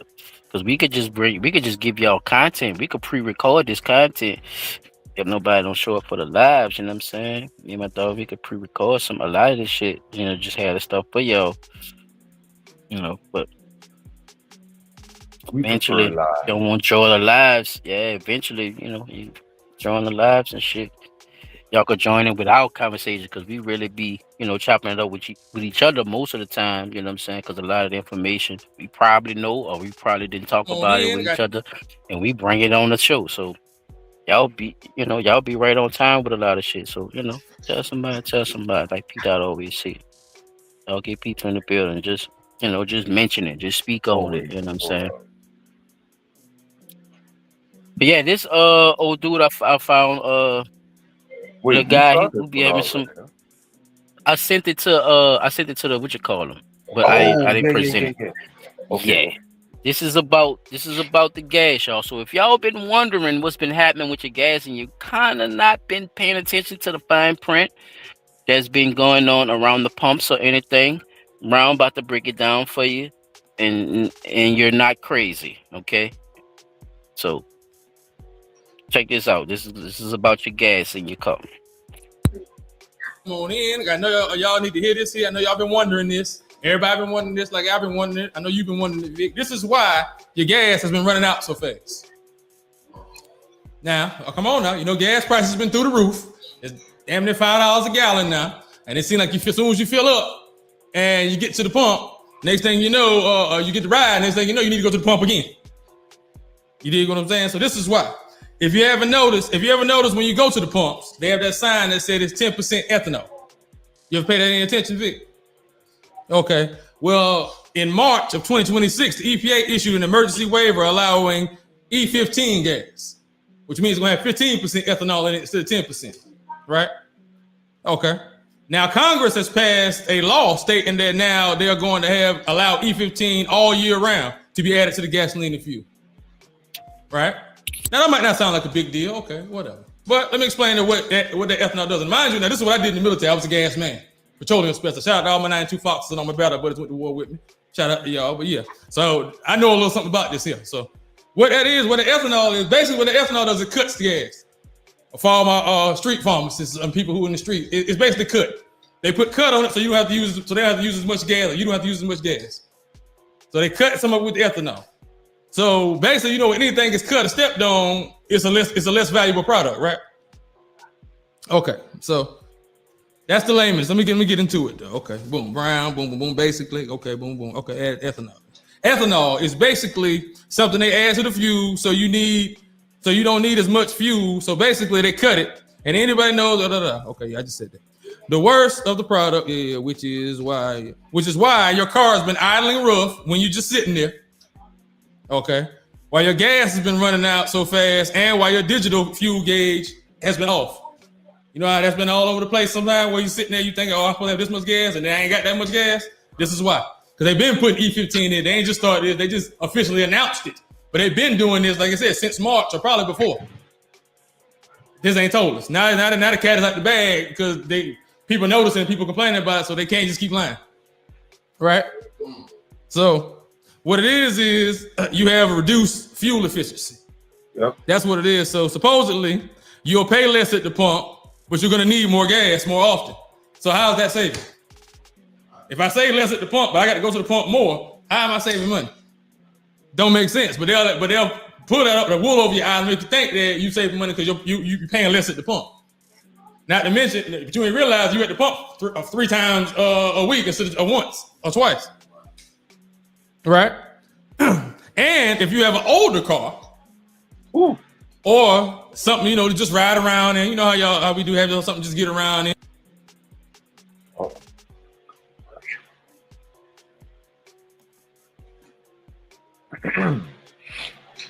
What happened? It stopped. It went to a commercial. Oh. What? This shit sure did just stop, bro. Yeah, that was the whole 3 minutes? That's what I'm saying. Wait, hold on. Because it was only supposed to be like 3 minutes. If that was the whole 3 minutes, that's fine. But I don't remember it stopping like that. Right. All right. I skipped it here. So. Once or twice. Yeah. Right. They shortened the video. And if you have an older car, or something, you know, to just ride around and you know how we do have something just get around. And, Yeah. All right, I was just making sure. Okay, well, y'all kind of get I mean, without him having to go into the older car, we kind of get the logistics of what's going on with the ethanol. So my question is, you know what I'm saying, Peter, you kind of working in that field for a little minute, brother. What what you suggest that the government should do if this isn't a good way, or do you think that it is a good way to do this? It's not a good way at all, because like you said, and I don't think people even realized it then, that when they put that the E10, that 10% of ethanol in there, you still using like once that ethanol wear off and you start running fuel, that fuel is virtually gone by the time you burn off whatever little ethanol is in there. 10%, that's not a lot. But 15, shit, man, that shit about to start fucking people's cars up, bro. And gas, I just went got some gas, Peter, at an Exxon. That bit was $4.09 for regular. And look, I'm quite sure you probably wasn't using the 91 or the 93, the octane. That's supposed to be the premium gas without ethanol in it and all that shit. That's supposed to be premium, right? So if you was using 87 or 91, 87 or 91, you was getting that 10%. I'm just passing the Shell right now. Regular is $3.99, and the Valerio next to it $3.79. So that's gas is high. 15% ethanol. It's fuck right now if you in New Orleans compared to New Orleans. I'm not speaking on other areas. I know other areas is even higher. It probably just way higher. So yeah. And so for us, y'all, that's for us in New Orleans. That's for them. It's cheap for them. I'm talking about for us. That's high to us down here. Yeah, that is. What? Peter, when you pay $3, $4, $5 for gas, huh? Like, come on, gas ain't never been that fucking high. Thank you. That's what I'm saying. Like for us, gas, that's high for us, yo. But it all depends on from where you from, because you know everybody's shit is different. You know, their wages and all that shit different, Pete. That's what I was kind of just speaking on. You know, for other people, probably somewhere else from, especially like California. How much you think they fucking gas is? All right, now. I'm just saying. $7 a fucking yeah, that's what I'm thinking. That's what I'm thinking right now. See, that's the crazy part. When gas used to be like, this is ridiculous right now. Especially with your ethanol, but you're putting the ethanol in it and you're raising the sticks. So your boy was just saying something else, like, okay, yeah, you trying to make it seem like it's gonna be cheap at the pump, but how cheap at the pump? If you didn't raise the prices, 2-3 times out of the week, right? But also. The price is not this. Y'all didn't keep the prices the same if you put ethanol in my gas. The prices went up as well. So you lied to me too. Yeah, Brady, they handing over fisting motherfuckers, though. Yes, that's what. Thank you. They giving the bone gasoline with the high price. Yep. Like you made it seem like you was gonna do one or the other, Peter, but you actually did both of them. Yeah, bro, you raised the fucking price and you cheapened out my fucking Earl, bro. I'm telling you, bro, that's for somebody else to get paid off the top, though. That shit right I just said don't make no sense, because where's the money at for the ethanol that you're using to cut the gas? If you're cutting prices, and then why would it be higher if you're cutting it with the ethanol? Look, first of all, why are you even putting ethanol in it when you bombing other fucking countries, taking billions of barrels of oil reserves? Oh my God! To bring over here, we shouldn't have to have no fucking ethanol in it at all. Yeah, bro, that shit crazy. If we really gonna say it for what it is, it's a lot more to this. So it's a lot more to this too, though, Pete. Because I'm telling you, bro, they playing them. See, a lot of our so-called representatives, state councils and shit, bro. They went along They went along with this Middle Eastern oil shit, bro. When we got oil reserves right over here in the Americas, bro. And they just doing, come on, bro. Thank you, bro. And they just doing business with them just to do business with them. But they not playing fair because of whatever fucking reason. Now they just trying to milk shit, bro. We got reserves right over here, bro. So a lot of shit going on that I think we need to start paying attention to, because that oil and all that shit, that's not going nowhere, Pete. Them greedy motherfuckers from everywhere else, plus here, that's a lucrative business. That shit not going nowhere. So we gotta learn how to play that game, bro. And we gotta learn what's going on with that shit, bro. Not just us as being on the show, but for the people who listening as well. Y'all start paying attention more to that and stop worrying about who to hate and shit. Who they telling y'all to hate? I don't like Trump. I don't like this. No, don't like these fucking gas prices and shit. Find out why that shit's so high and what's going on with that and why we gotta do it the way we doing it. You know what I'm saying? I think that's more important. So that's why I want to, present that. Man, I seen another video today of some Indian people showing, they had the black dude that was showing everybody how he had created a whole little system to melt down plastic and turn the plastic into gasoline. Because a lot of that come from, a lot of plastic come from the petrol industry. Yeah, you talking about the guy with dreads? Got dreadlocks? Yeah, I know exactly what you talking about. They tried to shut him down on social media and everything, Pete. Yeah, he just popped back up. Yeah, bro.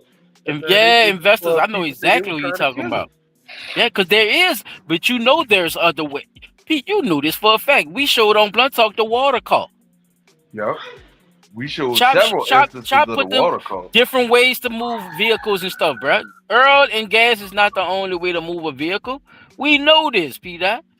So that's the crazy part about what I'm asking. I'm glad you brought that up because it probably made you think about it. You right. Why is they worrying about this when there's other options they can make for cars, but y'all pumping them fucking electric cars, huh?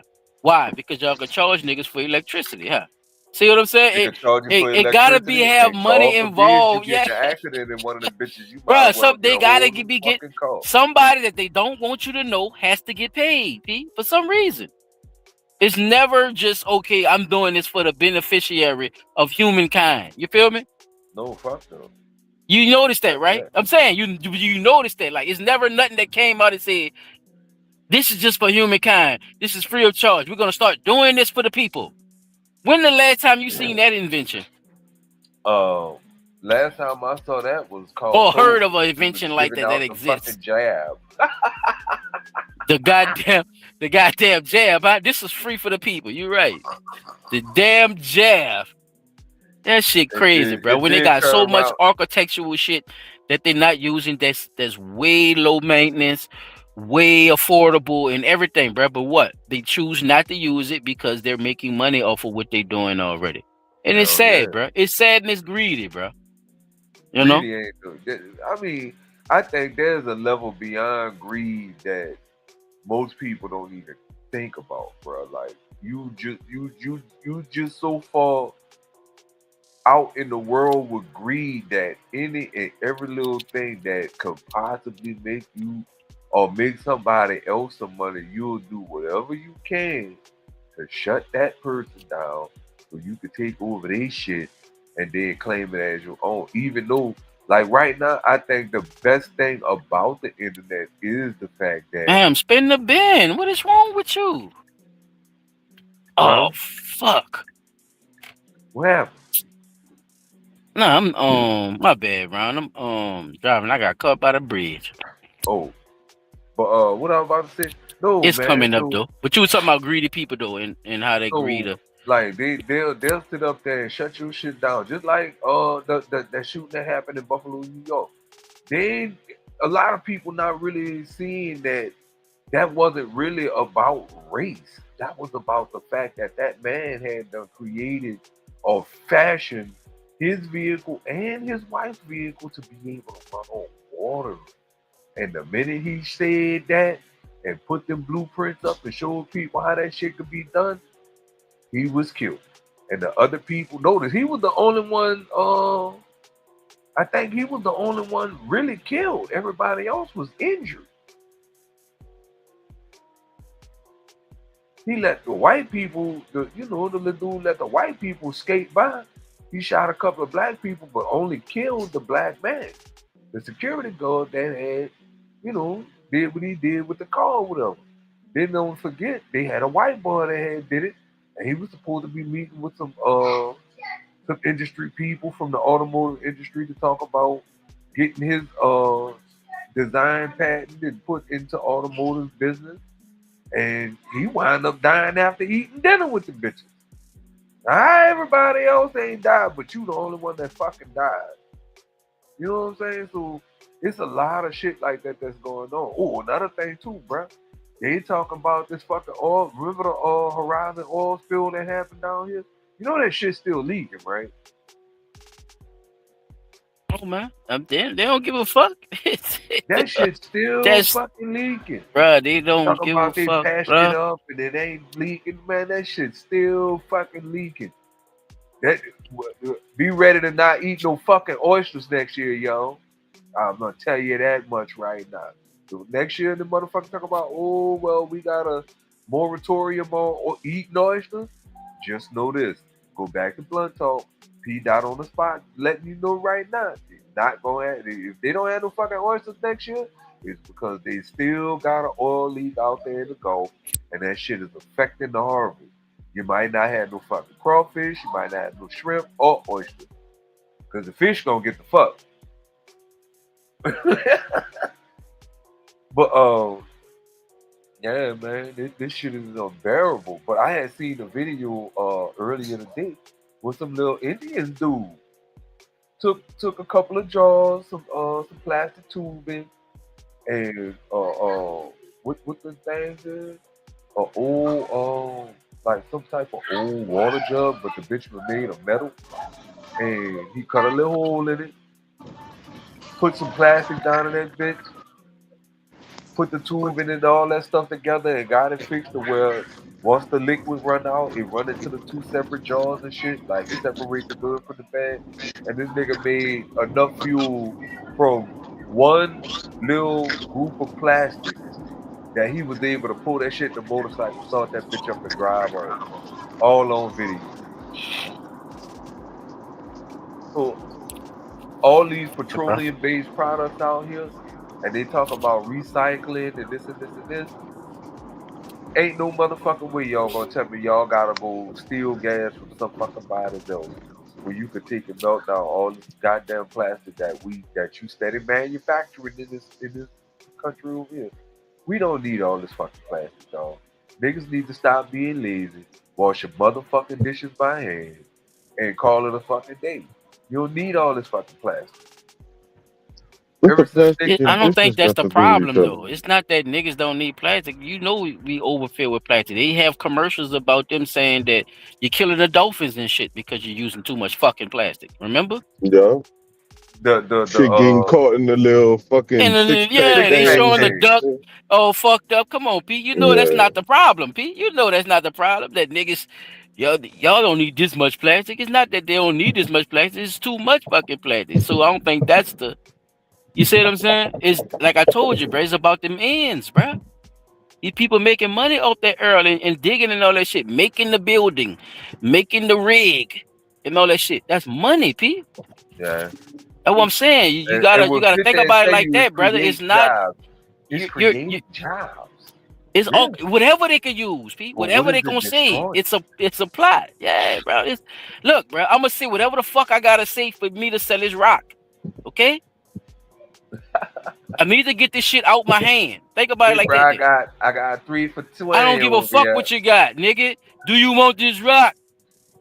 And I'm about to tell you how whatever you want. That's what I'm saying. P, it don't matter. You can come. P, you're gonna be here 7 hours because you're gonna think about 30,000 things that you could possibly tell a motherfucker to sell rocks. But you get what I'm saying, right? Hell yeah. All right. So you don't have to go through every scenario to know how to sell that shit. It's the same shit with oil, Pete. I just think about it like that, dog. They're gonna say whatever the fuck they gotta say, dog, because it's money involved. They're already invested in this. You see what I'm saying? Crude oil. That shit on the Wall Street, nigga. Black Think gold, about it. Texas cheese. It's on the Wall Street, like black people. And I It's went to on the Wall gas. Street, like orange I juice. seen what y'all was saying about the what you were saying about that ethanol E5. Oh, you heard around? Yeah. I had heard around, but I went to racetrack last night and I seen the shit on on the pump or whatever. Like they tell you it's the E whatever shit or whatever. They got a different pump. It's not 80. We got 87 is normally what everybody put in their car. But they got some shit called 88 now, I guess. 88 and that's the 93. 88 is that what you call this shit? Big grade. Yeah, it's an option, Chop. See, that's what I'm saying. And that's what he's trying to tell people too, though. Don't because they're not telling you, okay, this is what you have to choose. Don't think it's something that people not gonna make it seem like they thought about it themselves to have, because it's an option there. When people think it's a better option, Chop, they're gonna think it's their idea that they picking the gas round. You see what I'm saying too? It's a part of manipulation as well, just having it as an option though. And that's what the man was saying too. He fucked with the petroleum shit. He was in the military, so he know what he's doing. He know that that's what that is. It's a play, because this is how you do it to people. You introduce it as something, that's valuable, right? Or that's something that could actually help you. With me and P Dot were just arguing about the situation of which one is the most the cost of it, or the pure of gas, right? Like they start that conversation with you. So it's all just it's just a play around. You see what I'm saying? It's a play on words, and it's just to fuck with people. But I'm glad you said that though too, just to give people an idea, because people would have probably went to the pump and be like, well, I could have picked either one if I wanted to. You see what I'm saying? I could pick either one. Everybody's supposed to pick the highest one. I think is 93. The plus, you're supposed to pick the best. You're supposed to pick the best gas as possible. Correct. But money is not the best gas possible. So what people do, Cha, right? They pick the cheaper gas, bro. Come on. It's not like, you see what I'm saying? Like people don't know this shit. It's the manipulation of how they use certain shit when they want shit to shake a certain way. That's okay. Like I was just talking about the rocks and shit, right? If I start making my rocks pink or blue, I could tell you whatever to make you think that you having a higher high, because they're a different color, chap. So now I'm gonna give you both of them. I'm gonna say, hey, I got the blue ones and I got the white ones. You hear me? You see what I'm saying, chap? But guess what? Both of it's the same shit. Matter of fact, the blue ones is more cut than the white ones. But because of the blues is new hotness, think about it. Motherfuckers just start getting the blues and telling me that they're getting higher. Your brain is a motherfucker, bruh. And them people been realize this shit when they sell you shit. That's why they use certain shit in cartoons and all kind of shit. It's marketing, chap. That's why they use these certain tactics in marketing, right? Like, what I'm saying? They know what they're doing, around this.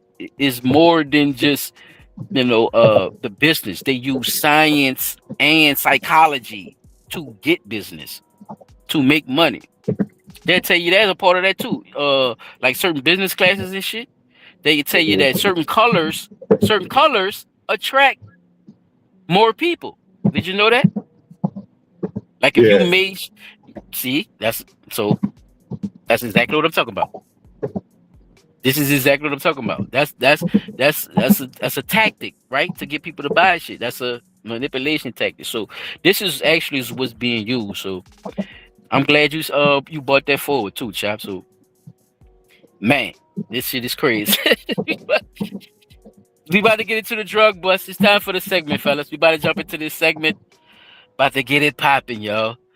Oh, the feds watching the Kardashians? This is just a question. This is not nobody on Blunt Talk. This is my segment. This is my week. So this is me asking the question to my fellas too, based off of what I'm about to show y'all tonight. Could the feds be watching them? Now, based off of what I'm about to show y'all. So we're gonna hold our our points of views and opinions to either after or when y'all catch something that y'all probably want to ask a question about. But anything else, we're just going to be showing the video. This is more of a presentation, people. So for y'all, I don't know how much people really know about them, but I'm pretty sure everybody probably know the Kardashians. So Kim has been involved in some things. RayJ came out with some allegations about some things that the mama was alleged to just let go on. They said she was the actual front runner, and we talking about the sex tape. There have been other incidents where Kim has been introduced to people through the mom as well, and and people are saying that it looks a certain type of way. Kim has also been involved with Diddy too, fellas. She was one of the main party goers when he was having these freak offs and stuff. This does, like I said earlier, this doesn't implicate them in anything. This is just going through certain receipts and certain situations and things that they actually did, or they actually talked about, or they actually did, and we just put it all together, and we just gonna kind of give our synopsis on it. So this is not convicting anybody. I'm gonna say it again. We're not convicting anybody. We're not saying, and it's for y'all too, fellas. I'm not saying that they did any of this. I just want y'all to look at the shit, look at the tweets, look at what everything is going on and what people saying.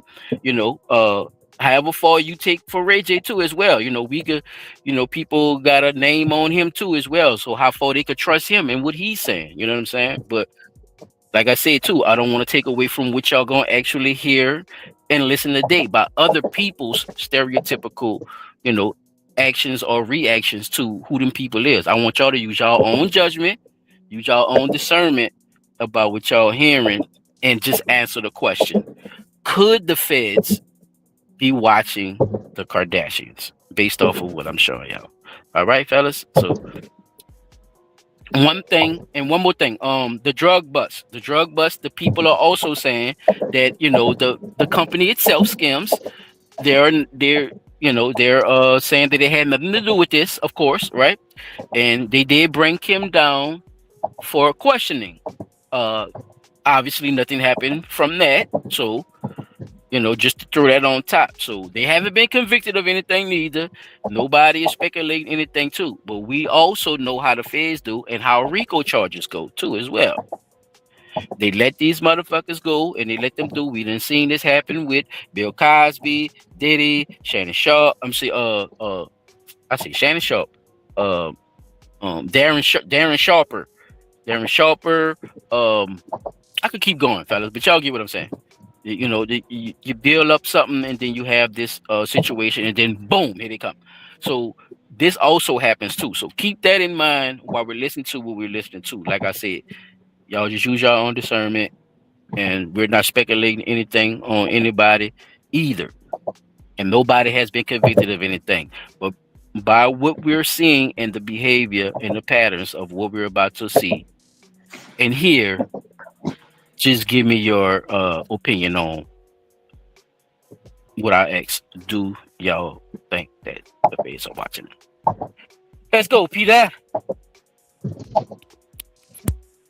British court has sentenced a truck driver to 13.5 years in prison for smuggling £7 million, about $8.4 million worth of cocaine, hidden in shipments of Kim Kardashian's Skims underwear and clothing. Not them finna charge Kim K with a bad RICO. Her and her mama. Where they do that at? I'm just trying to figure out what you. They said the case finna be more than the Diddy case. Whoever on the road, we can hear you. We can hear your ties. Hit your mute. Was actually caught by the FBI, questioned, but never taken into custody. What I'm saying is not correct. How does she end up with Pete Davidson? I missed that. I've just thought that. I gotta take it back. I mean, it happens all the time. And what if you weren't even good enough for Pete and he leaves you? All right, y'all. This really might be the beginning of the end of the Kardashian empire. A truck driver just got sentenced in the UK for smuggling nearly $10 million worth of nose candy hidden in a shipment of Kim K's Skims clothing. Now, on the surface, it sounds like he has nothing to do with Kim personally, but then you start digging deeper, and it turns out there's a lot of shady allegations about her whole business empire. Remember when RayJ said Kim and Kris Jenner would go down for RICO crimes very soon? And then Cat Williams warned that something must be seriously off with Kim when all the men run away or end up on meds after dating her. And these rumors about the alleged criminal activities inside the Jenner family are nothing new. FBI already brought in Kim for questioning once, but that story got buried quickly in the media. And then we also heard stories about Kim allegedly scamming and stealing from other celebs like Brandy and Britney Spears, Kris reportedly using her church as a tax shelter, and so much more. And then it gets even darker when you remember Kanye publicly accused the Kardashians of trading in humans. Trust me, there's a lot to unpack here, so let's get into it. That they stole from you, or they stole from your sister, they stole from your mom.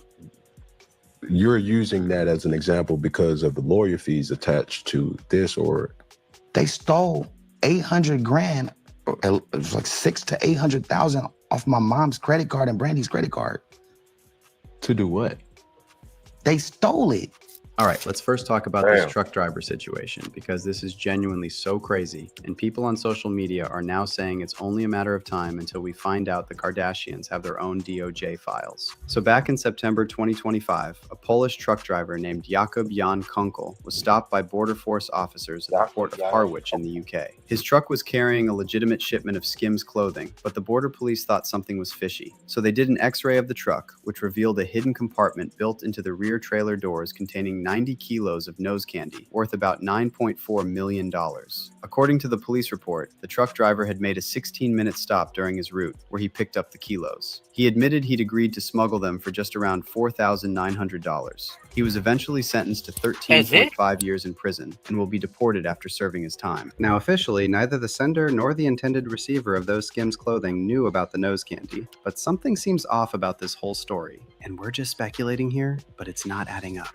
Makes you wonder how many other Skims shipments have passed through customs without a second glance. And how do we know this was the first time instead of the first time they got caught? See what I'm saying, we're not saying fellas? Kim Kardashian is running a cartel, but if you check out the reactions from people on social media, a lot of them are saying the same thing. This is way deeper than it seems. One user commented, "You can't make hundreds of millions of dollars ethically. You have to cheat, steal, lie, and sell illegal substances to make that kind of money." And then someone else said that Kim should have her financial records pulled apart before she is exonerated. And they have a point. Remember when Kim was just a closet organizer for other celebs and desperate to make a name for herself in the industry? So one of the celebs Kim worked for back then was Brandy. Keep in mind, this was before Kim hooked up with Brandy's brother RayJ. Brandy hired Kim as her stylist and personal shopper and introduced her to other celebs. And how did Kim repay her? By stealing from her. And I'm not saying allegedly here, because Brandy's mother, Sonia Norwood, actually filed a lawsuit in 2008 and forced Kim to pay back everything she stole. RayJ also recently talked about this and claimed Kim stole close to $1 million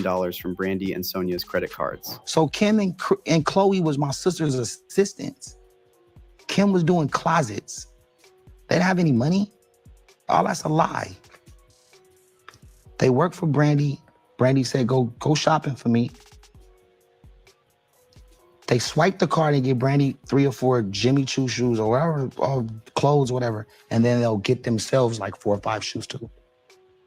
Over and over for months and months and months until they ran up to like almost $1 million. And my mom gave them the card. My mom don't spend money. My mom is very frugal. All right, Chris. They spent like 100 bands on her card running it up, and that's how she found it. Still fashion? On all kind of shit, bro.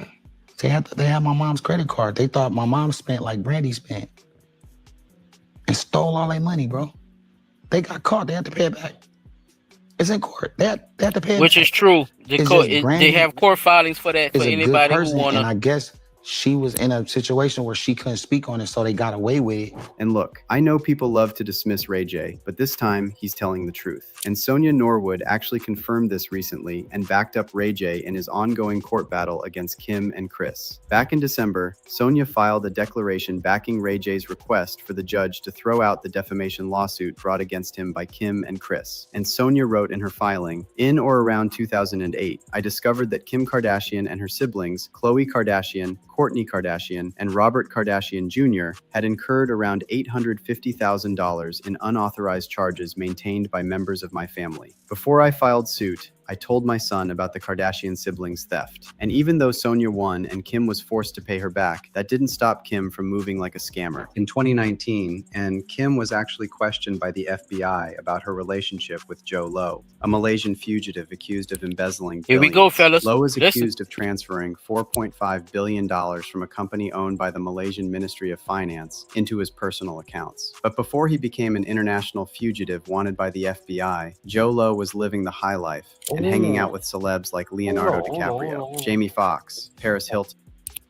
Didn't we do Come on, P. There you go. On him? There you go. Something scraping in the back of that brain of yours. Yeah, Something I scraping, thought he nigga. looked familiar when they first put his picture up there. I was like, damn, I know him. Yeah, that nigga was a big time scammer, boy. That boy probably wrote a Yeah, book he had on niggas how like to I think it was Akon or Timberland. One of them niggas high profile niggas. He Swiss Beats.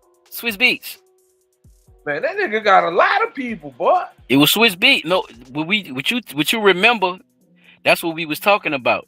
It was the money with the Swiss Beat shit. Was it Prize Web? It was. Was it Prize? It was one of them motherfuckers. My bad. Go ahead. It's one of them, bro. I thought I had it. Yeah, I thought it was Swiss at first, but then I just thought about Prize Web because he went to fucking prison for doing that political shit. Yeah. So. My bad, bro. Go ahead, bro. What you was saying? Now that I have that bit of information, now I know what broke the Fugees up. That shit was Prize Web. I thought I'm talking about the J man, J Lo. What his name is? J Lo, like Jennifer. What you think about this situation? I mean, because it's more than just scamming, then, right? Because remember, he's paying big bucks. And they just told you that who was introduced by who to who. Remember I said that earlier before I even let the shit play. Look at the pattern of what her mother is doing when it comes to her daughters and shit. See, she has connections, but she understands the connections and what the. Not only that, it's the okay. If I know you like something, Peter, you're probably going to have that if I want to do business with you, if I want you to spend money with me, okay? Right. That's for instance. Okay, Peter, you're a millionaire, right? And I want you to invest in my little small business, right? And I heard you like grapes. You feel me? When I bring you, listen to me. When I bring you, when I say, hey, Peter, come to the thing, so we, I just want to have a little dinner for you just to show you appreciation, right? And you come to the dinner and you see grapes on the table. What does that mean, Peter? You honeypot me. You know what I like. Exactly. That's what. You see what I'm saying? Now you feel me? So if I tell you that Kris Jenner introduced her daughter Kim Kardashian to J-Lo, it shouldn't be nothing different. It shouldn't be like, okay, that was just a mama introducing a daughter. She pimping her children out.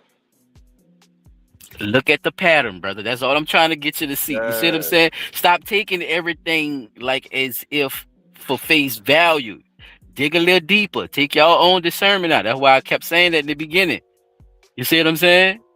Don't look at these people as if they're regular people like me and you, Peter. They're not regular, though. They do shit because they have money in the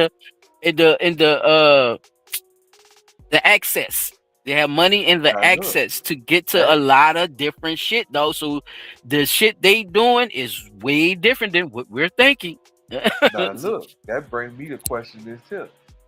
Which one was it? Khloé that was married to the basketball player?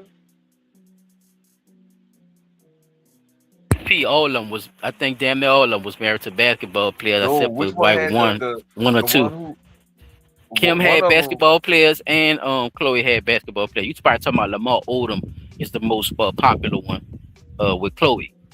Okay, remember they said that boy had a coke addiction, right? Or a drug addiction. We'll Oh, that's say a that. fact. Yeah. Oh, that's a fact. Lamar Odom, yeah, he admitted it himself. He was Right. definitely Now, yeah. what if part of the problem with him having that addiction was the fact that he was fucking around with him? Wait, say that again?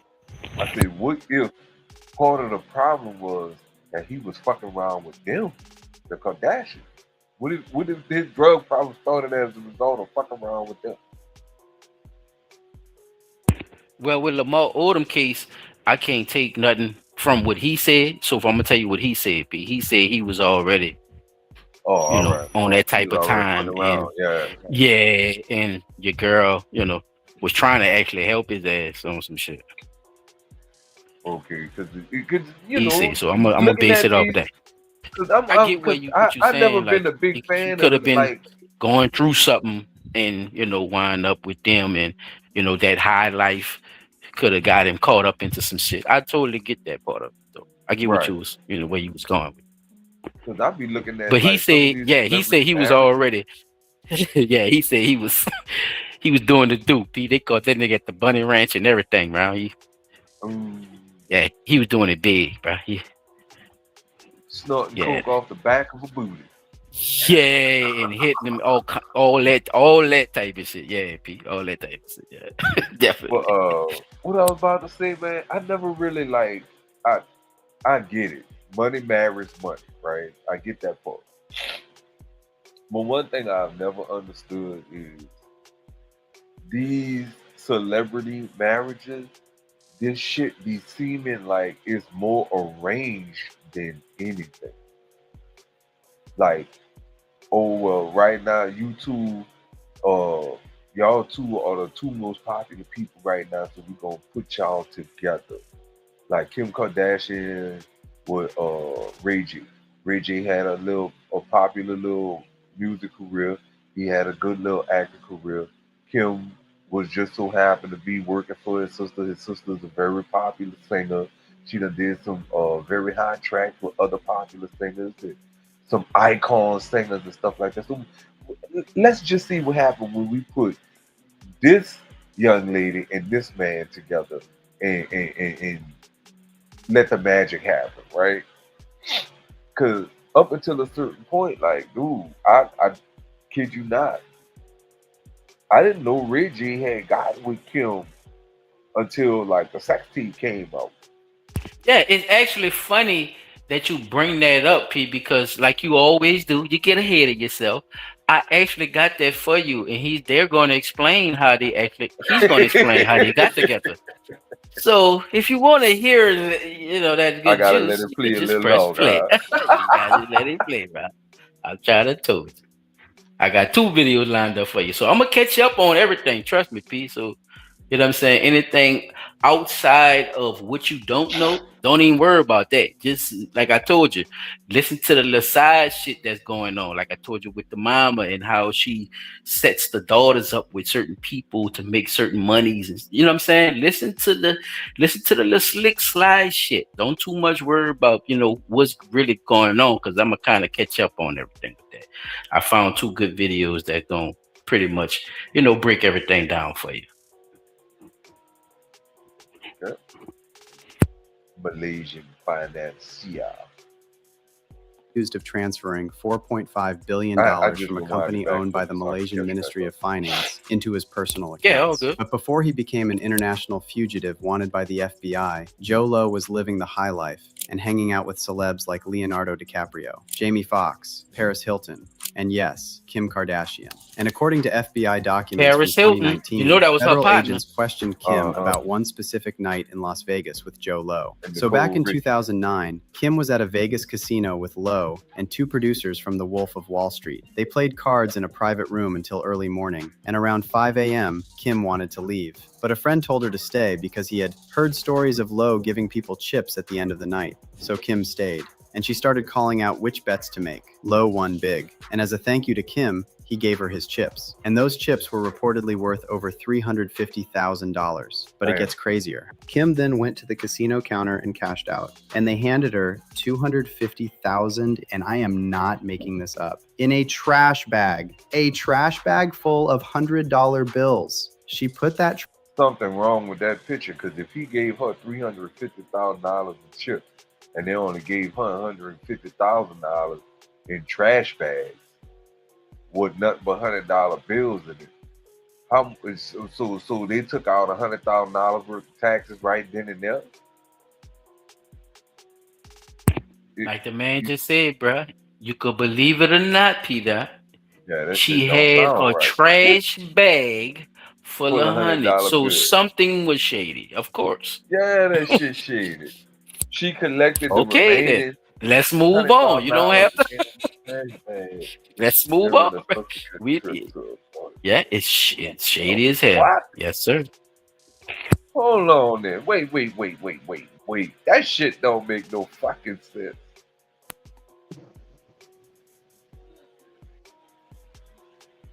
That shit don't make sense.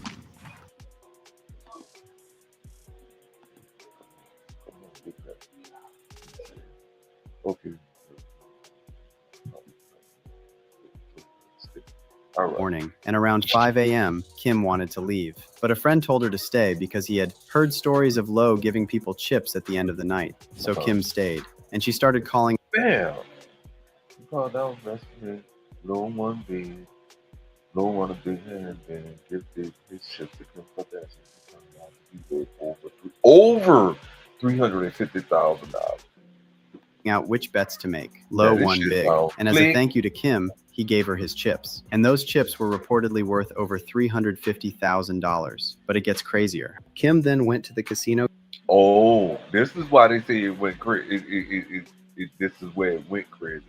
She told the FBI that when she went to the casino counter to cash out the chips, she was handed $250,000 in a trash bag full of $100 bills.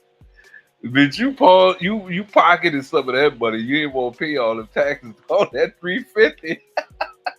No counter and cashed out. And they handed her $250,000, and I am not making this up, in a trash bag. A trash bag full of $100 bills. She put that trash bag full of cash in her carry-on bag and boarded a Southwest Airlines flight back to Los Angeles. And who the fuck, other than Floyd Mayweather, walks around with that much fucking cash on him at any given time? Floyd got buku bodyguards, I know that. So he could pull some shit like that, right? But I don't think Kim had that kind of pull at that time to be saying that she could walk around with $250,000 cash. And you, first of all, but she has the access though. She had the access to do it. She may have. She had the pull. Her mama had the pull, and like you said, at the time, like you saying, she didn't have the pull, but she had the access because she telling the police that she left with it. You just said that, right, Pete? Right. She told the FBI that I left with a trash bag full of fucking honeys, bro. It's not a. It's now this the other thing. It's not a conspiracy theory. Don't they X-ray what she said? Your motherfucking luggage before you get on the plane? So not her luggage. It's the jet. It's called private flight, P-Dot. Stop thinking regular. I keep telling you this. I don't like this idea. I know you don't. When they fly, I know, when but they just fly listen. private, they put You see what whatever I'm the saying? fuck they I know want you put on don't that like plane. it. Just listen, nigga. She probably He talking did about he that. don't like it. What's wrong with it, Chop? Help him out, please. Wait, She no. probably He did keep that. doing She these was regular gonna cook ass $1,000. like she they didn't can't fly do it. private. She Oh boarded my a God. Southwest airline flight. That say had to search the luggage. They don't have to search shit, nigga. That's Oh random. my God. Random. That's not. Do you fly? That's Kim Kardashian, Do bro. you Oh fly? my God.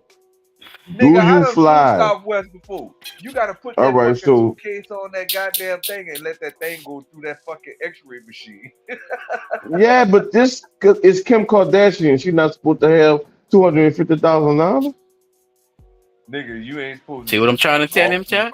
He ain't listening. Nigga He not crazy. listening, She could dog. be a Them celebrity dudes She is mama. can not do going. whatever the fuck she want to. She Bruh, rich. that's the type of Stupid. money that they think You're she not make going by the anyway. same. You're not going That's by the the same thank you. That's rules. what I'm trying to Now tell they'd him. have pulled your black ass over with $250,000. They would have been like, You "Oh, goddamn where you right. get this money from?"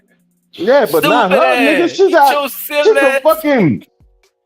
She They can say think she got she's that money worth from that already, anywhere. P. Come on, brother. That's what I'm trying to. They think she worth that already. So if she has it or She not, definitely dog, worth it. that's Her not gonna husband be looking like it's worth $1 something billion. no, Well, like ex-husband worth it's $1 like it's billion. something out of the ordinary. I meant to say it's gonna look regular, dog. Come on, bro. You're like you keep Her stopping ex it for the is regular worth. shit, nigga. Her How ex you is not worth $1 understand billion, what's going on? P. That man worth $1 billion by himself, nigga. But before this though, Before, no, I told you think out the before we, box.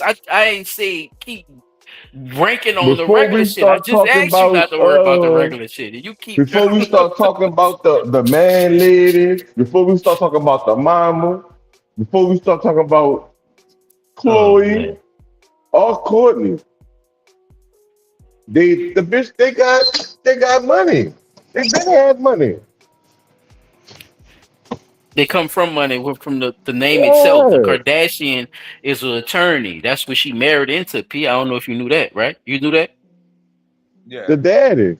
All right. You know he used to You work know with he a Johnny Cochran dude and now. shit, right? The children biological. I mean, he a girl now, but All you know right. him. There you go. Yeah. Before Bruce. Mr. Weedy. Remember, she married the transgender Bruce Jenner. That's after Kardashian. Yeah. Right. All right. So they come from Now, money, Peter. So just that's why I said don't worry about the like how the fuck she got a bag full of money, nigga. She He's supposed to but have a bag full of money. they The let fuck? them do that, Pete. But the weird part was that it was a trash bag full of money. That was the weird part. The trash bag itself, not the actual money, Pete. The trash bag, nigga. And then you brought up another point when you said the taxes. Why wasn't the same amount that was due that was owed, right? Because you already know. You answered your own question. Them niggas took the tax out of it and gave her a slab out of the trash bag because they cool with J-Lo, bro. That Chinese motherfucker is running shit. That's what I be trying to tell you. Sometimes money don't even have to be involved. It's a person's access and the power to shit. So you can make shit move and people will just give you shit just because you is who you is, Pete. I done seen it happen, dog. So that's what I'm trying to tell you. Just think about that, dog, when you listening to a lot of this shit. Like, take yourself out of these people being normal fucking people, because they not, dog. You feel me? Anyway, They not, dog. They doing other shit. It don't make them better. It don't make them worse, dog. It just make them a person that you have to look at in a different light because they're not living like you. That's it. That's it. You see what I'm saying?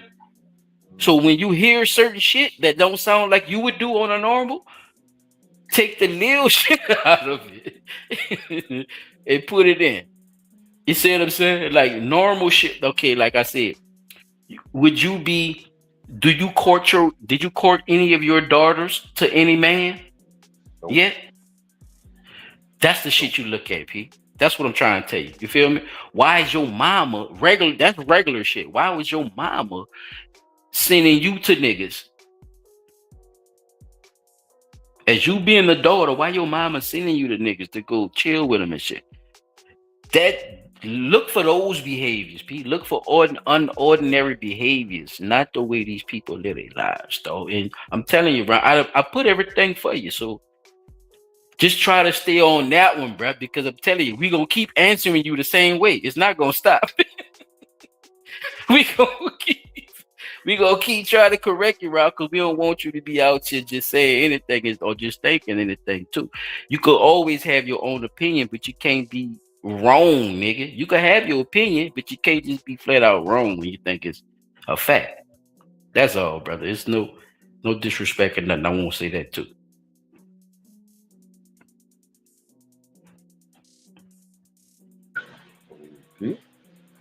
All right, I'm a little thing. I ain't gonna interrupt you. Hey, it's on you, brother. I'm just saying. If you go interrupt importantly. She picked it up on another trip, also in a trash bag. But wait, there's more. According to the FBI files, Kim was so close with J.Lo that he gave her another $100,000 for fireworks at her 2011 wedding to Kris Humphries, plus an additional $305,000 in cash. Big money long. Does that sound regular to you? Kim was walking around with trash bags full of cash from the same guy. The FBI interviewed her, and she's just flying with $250,000 in her carry-on? Because how many trash bags full of cash do you accept from someone before you start wondering where the money really came from? Now, the FBI report doesn't say exactly why J.Lo gave Kim so much cash, but let's just remember, say fellas, you don't there give is someone an that much FBI money trail, unless they so give you something in stick with return. that too. And some fans have even speculated that it was actually Kris Jenner who may have arranged for Kim to get friendly with Lo and basically her out. Now, speaking of Kris, that's a whole separate rabbit hole. So back in 2009, Kris co-founded her own private church called California Community Church. Of course, she claims it's all about Jesus and community service, but there's been a lot of speculation over the years that Kris founded this church for tax evasion purposes. So apparently, Kris's church is registered as a non-profit charity, but members have to pay $1,000 a month and give 10% of their income as donations. And because it's a charity, the Kardashians get a 10% tax reduction every year, and that monthly fee members pay goes right back into Kris's pockets. Also, whenever Kim or someone else in the family donates money to the church, they get a tax write-off. But they're also donating to their own mother, so the money essentially never leaves the family. On top of that, it's been rumored that the person who helped Kris found this church is Lou Taylor, Britney Spears' former business manager. Lou was accused of being involved in a conservatorship scheme and transferring hundreds of millions of dollars from Britney's accounts to herself and her associates. And allegedly, one of those associates was the Kar-Jenners. But if you thought the shady financial stuff was bad, wait till you hear what Kanye accused the Kardashians of. If you remember last year, shortly before Kanye was banned from X, he went on this rant against Jay-Z and Beyonce, accusing them of being controlled by higher-ups and hiding their twins because they're embarrassed by their alleged disabilities. But then Kanye turned on Kim and her family and wrote this: "There will never be an apology to the Carter family until they help me with my children. The Carters and the Kardashians are basically the same, except the Kardashians are ex-trafficking." So let me get this straight.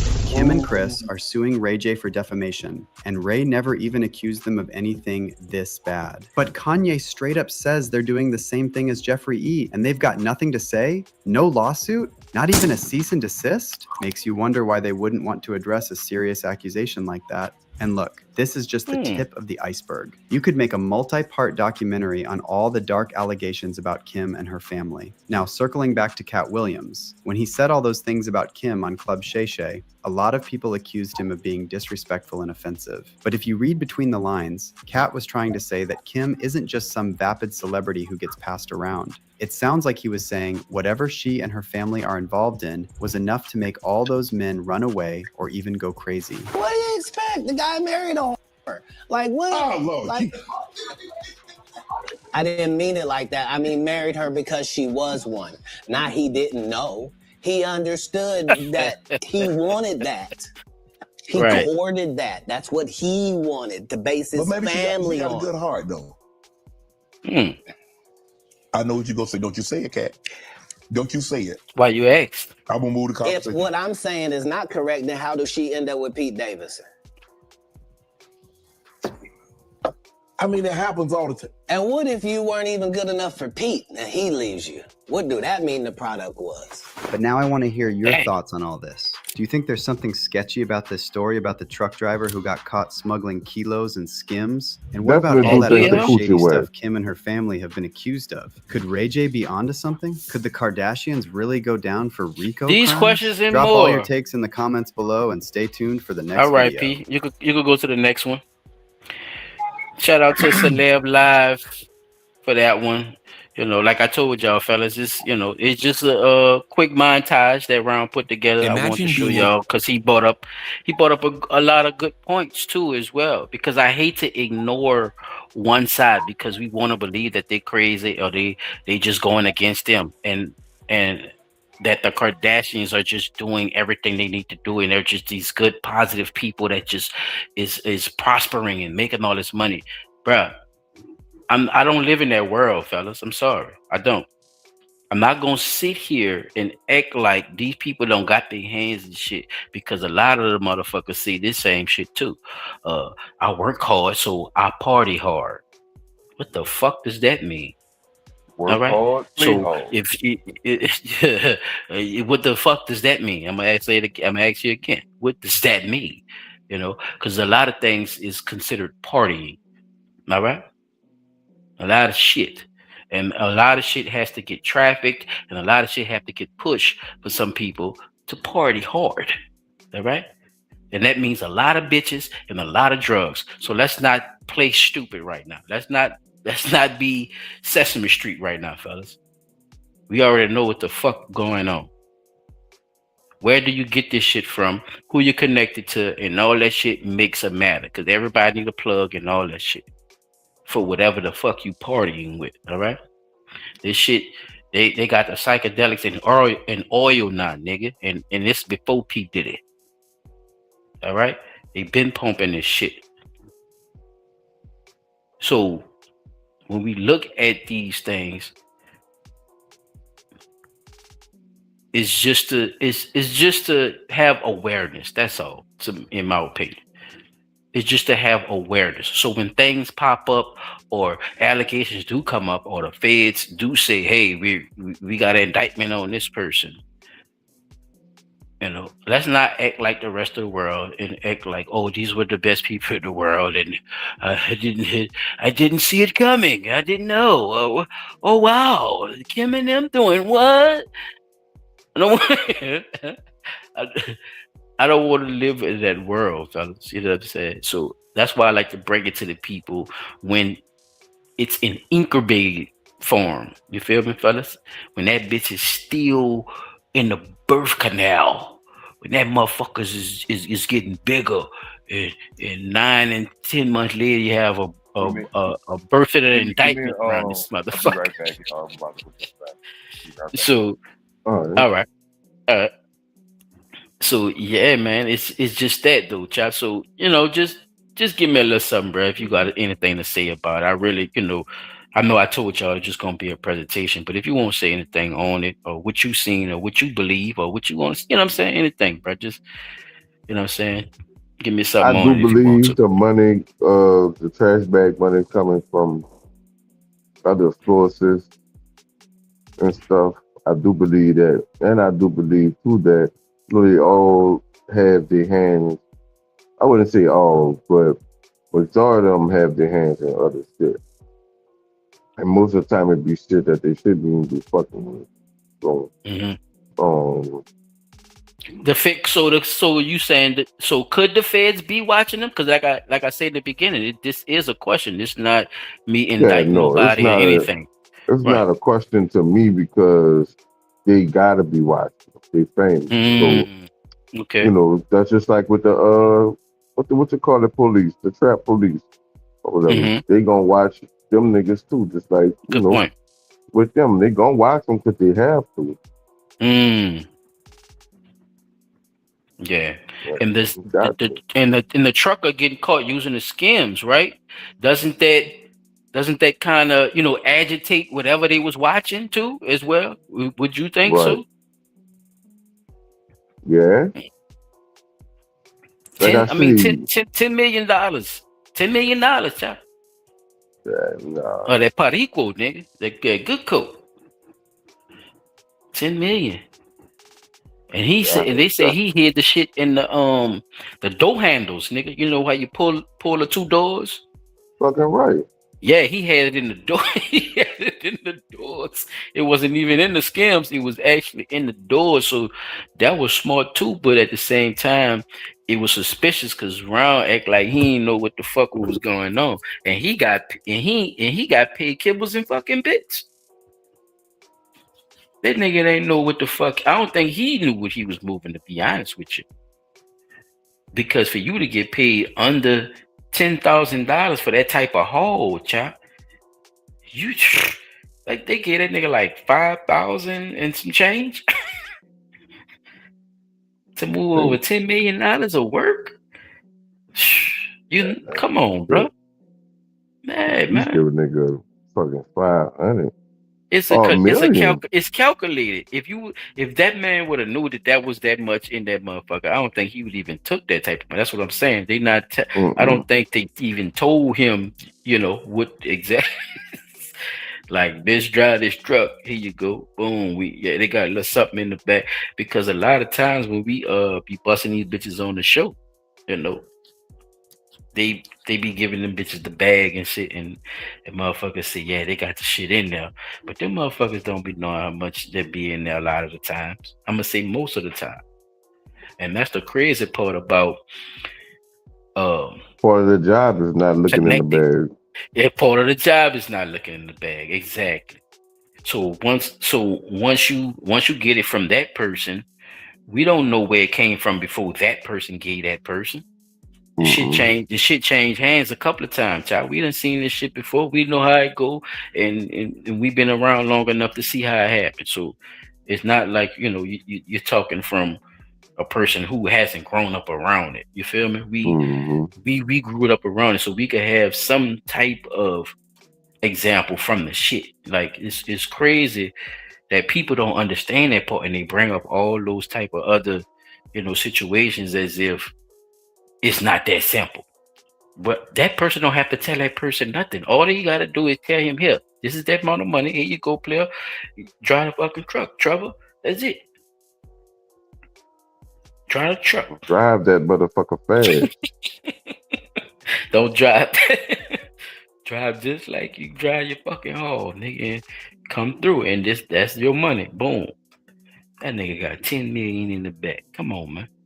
You don't think that man would have been like, nah, bro, you gotta leak, give me 100,000, 10,000, 30, 40, 50,000, something, whatever. It would have been higher than 5. That's all I'm saying. 5 G's. $5,000 as a trucker. A trucker make that. Come on, child. A trucker make that. I'm trying to, but hey, man, like I said, I'm just bringing the news to the people about it in case y'all didn't know, because it's weird too that they also smothering it, because you know how these blogs is when a motherfucker do something, child. They be all on it, but for some reason they not trying to do no connection. They not trying to do no paperwork. They ain't trying to see who the dude is, because they'd have been and looked up niggas' Facebook and shit. Be talking about that. Oh, you've already know. Thank you, Ron. Oh, this man gotta be connected to Kanye. Let me see what his Facebook look like. What did he went to the Donda concert? Oh yeah, you see what I'm saying? They would have been all in that way. I ain't hear the motherfucking thing. All they said was that your girl went to court. I mean, not the court. Your girl went. They brought her down to talk to her, and that was it. I said, okay, but I also, like I was saying earlier, the feds do that type of shit too, though. They call that shit baiting, catch and release. Bait, catch and release. When they already got something on you, because remember, these people have the 98% conviction rate. So you couldn't tie it to the truck. You couldn't tie it to the truck. So yeah, but I think they did by bringing her in though, y'all, because remember, this shit happened right in UK or something. She was nowhere around the fucking dude when he got caught, but by her product being in there, that gave them probable cause to say, hey, Kim, did you know about this shipment of your shit having $10 million worth of cocaine in it? Right. Bitch, did you know? Did you know? Okay, you didn't know? All right, you could go. Write this shit down. You can go as far as you think you go. And you gotta think about it too. Just off of sheer being a celebrity, it's people like, oh no, I'm not fucking with Kim Kardashian. It's Kim, nigga. She was on the tape with RayJ. That's a good point. Like, you know what I'm saying? Just being real, like, they got some people that just that infatuated with them.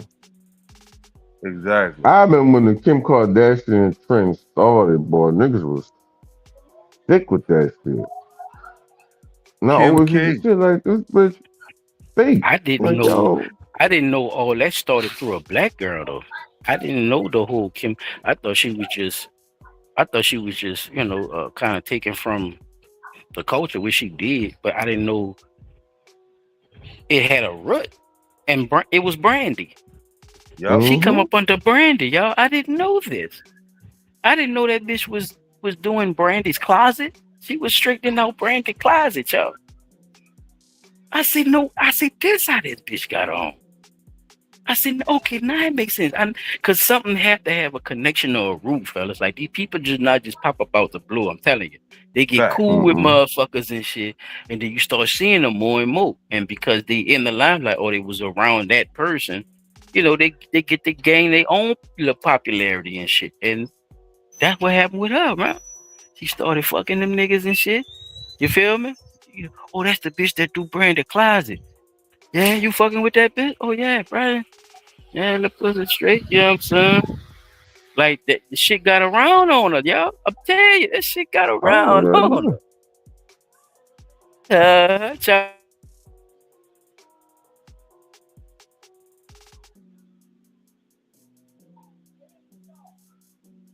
It's really was on that type of time. But go ahead, P. You can play it. This the other piece, y'all. So this more with the Kanye situation and some more of the allegations. So they're gonna break down some more stuff once again, just to give y'all some more, you know what I'm saying, some more evidence on what they actually say. This is not coming from no third parties and none of that shit, even though people got their own allegations, like the people that was involved with them, fellas, the guys, you know. Remember, I don't know if y'all girls been watching the Kardashians, but my girl, she used to watch the fucking Kardashians shit, and they got their own little show. And one thing they used to say, y'all, I'm gonna tell y'all this right now. This shit might sound crazy, but just listen to me now. The bitch said on one of the episodes, I watched the motherfucker. She was in there watching that bitch, and I walked in there and I said, "What this bitch said?" The bitch said, "I think we need some new male energy around here." I think we're not doing some shit basically saying that the niggas that we fucking with right now, we need some new niggas. And Chop, guess what? All new niggas came in after that too, son. I was waiting. I swear to God, son. Waiting. Son, that girl, no, not you right. Like waiting the data and shit. Yeah, like the bitch married and everything. This was around the Humphreys time. Remember that bitch was married to Humphreys? I don't know what the fuck happened to Humphreys. Chris Humphreys. Humphreys gone like a motherfucker. Chris Nigga Humphrey. Going off the fucking face of the planet. I know. Where is this nigga? In Brazil? What the fuck? That nigga Humphrey gone like a motherfucker. But it was around that time. They don't even be seeing him. They got no gangs or nothing. They don't even talk about that nigga, son, like he didn't exist. That shit They ain't have no crazy. children or nothing. Nothing, nigga. That nigga's a pastime.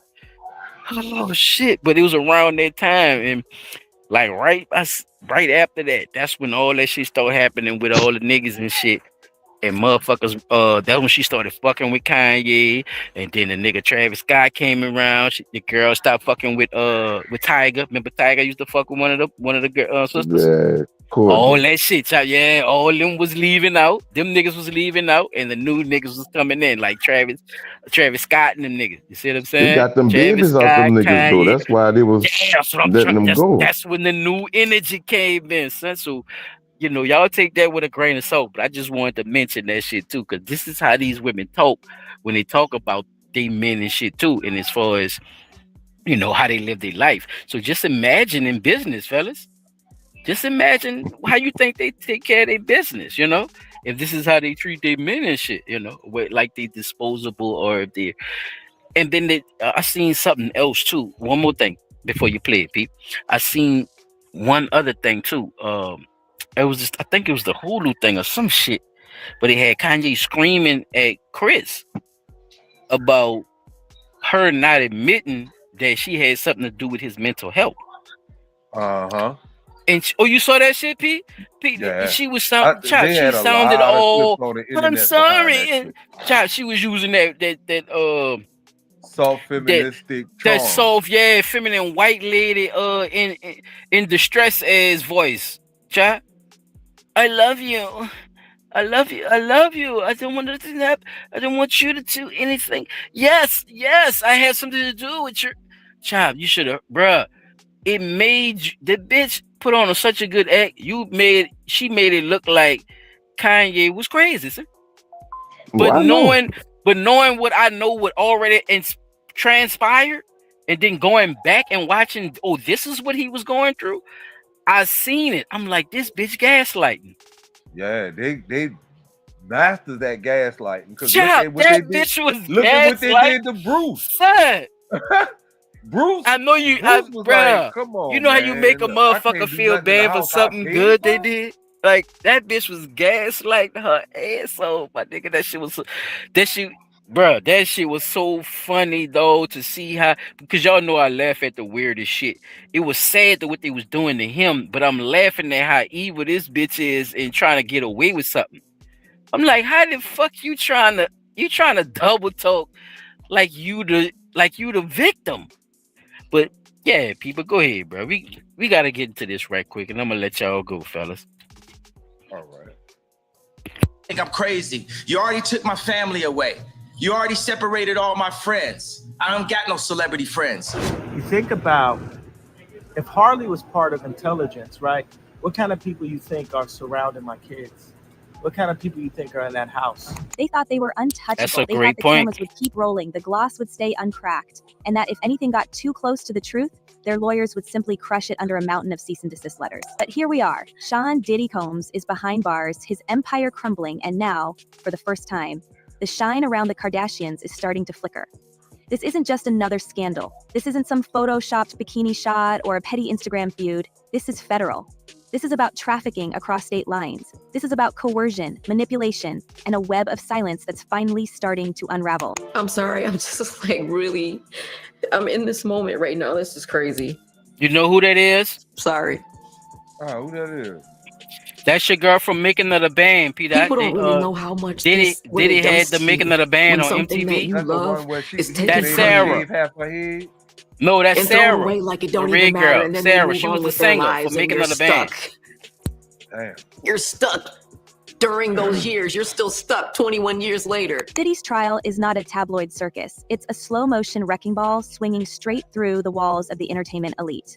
He's been indicted on charges that read like a script from a rejected HBO crime drama. They're going somewhere, fellas. Don't worry about the Diddy shit too much. They're going somewhere with that. His LA mansion was raided by Homeland Security, his New York penthouse ransacked, and what they found: thousands of incriminating photos, messages, a literal ocean of lubricants, even hidden surveillance setups, was enough to make prosecutors gasp.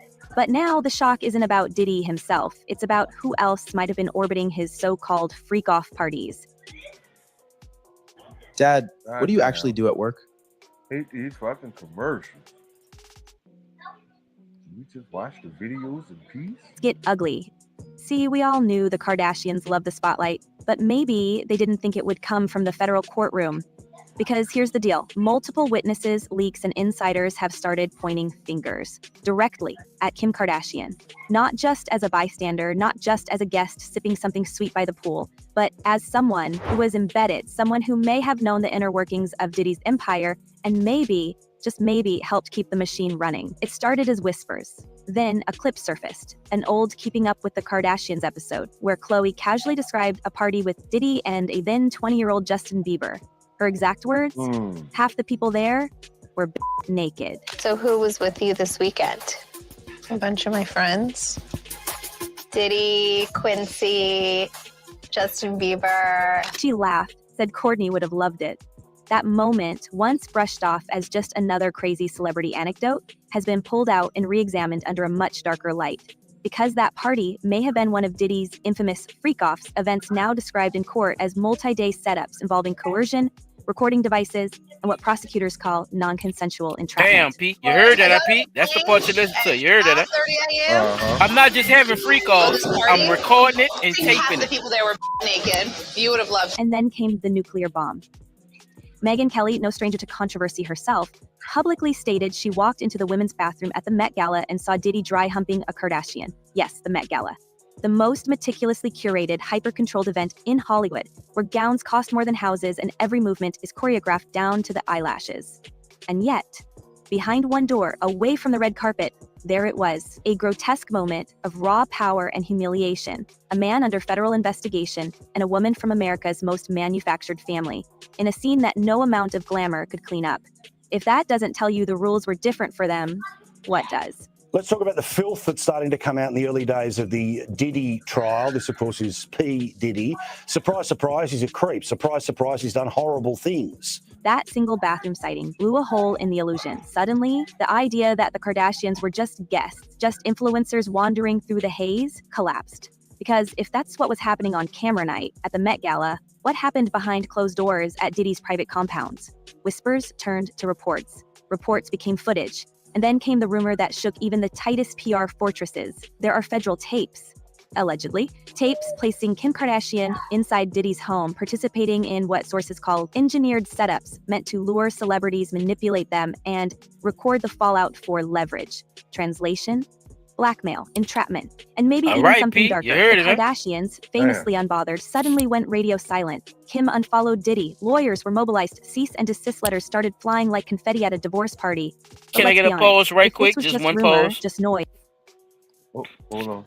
Wrong button. And nigga hit the footage. Now, Peter, now haven't you heard of this in the rap industry? Where they say they get you to do some freaky shit and then pop the tape in on you and then make you sign a bad deal? Didn't you hear this before? Yeah. Okay. No, just want just refresh your memory. First time that they actually this is evidence though now. Now we have evidence, right? Through P. Diddy. Right. That he's actually doing this, brother. Yes. So this wasn't no conspiracy theory. Nah, thank you. This is not no conspiracy theory.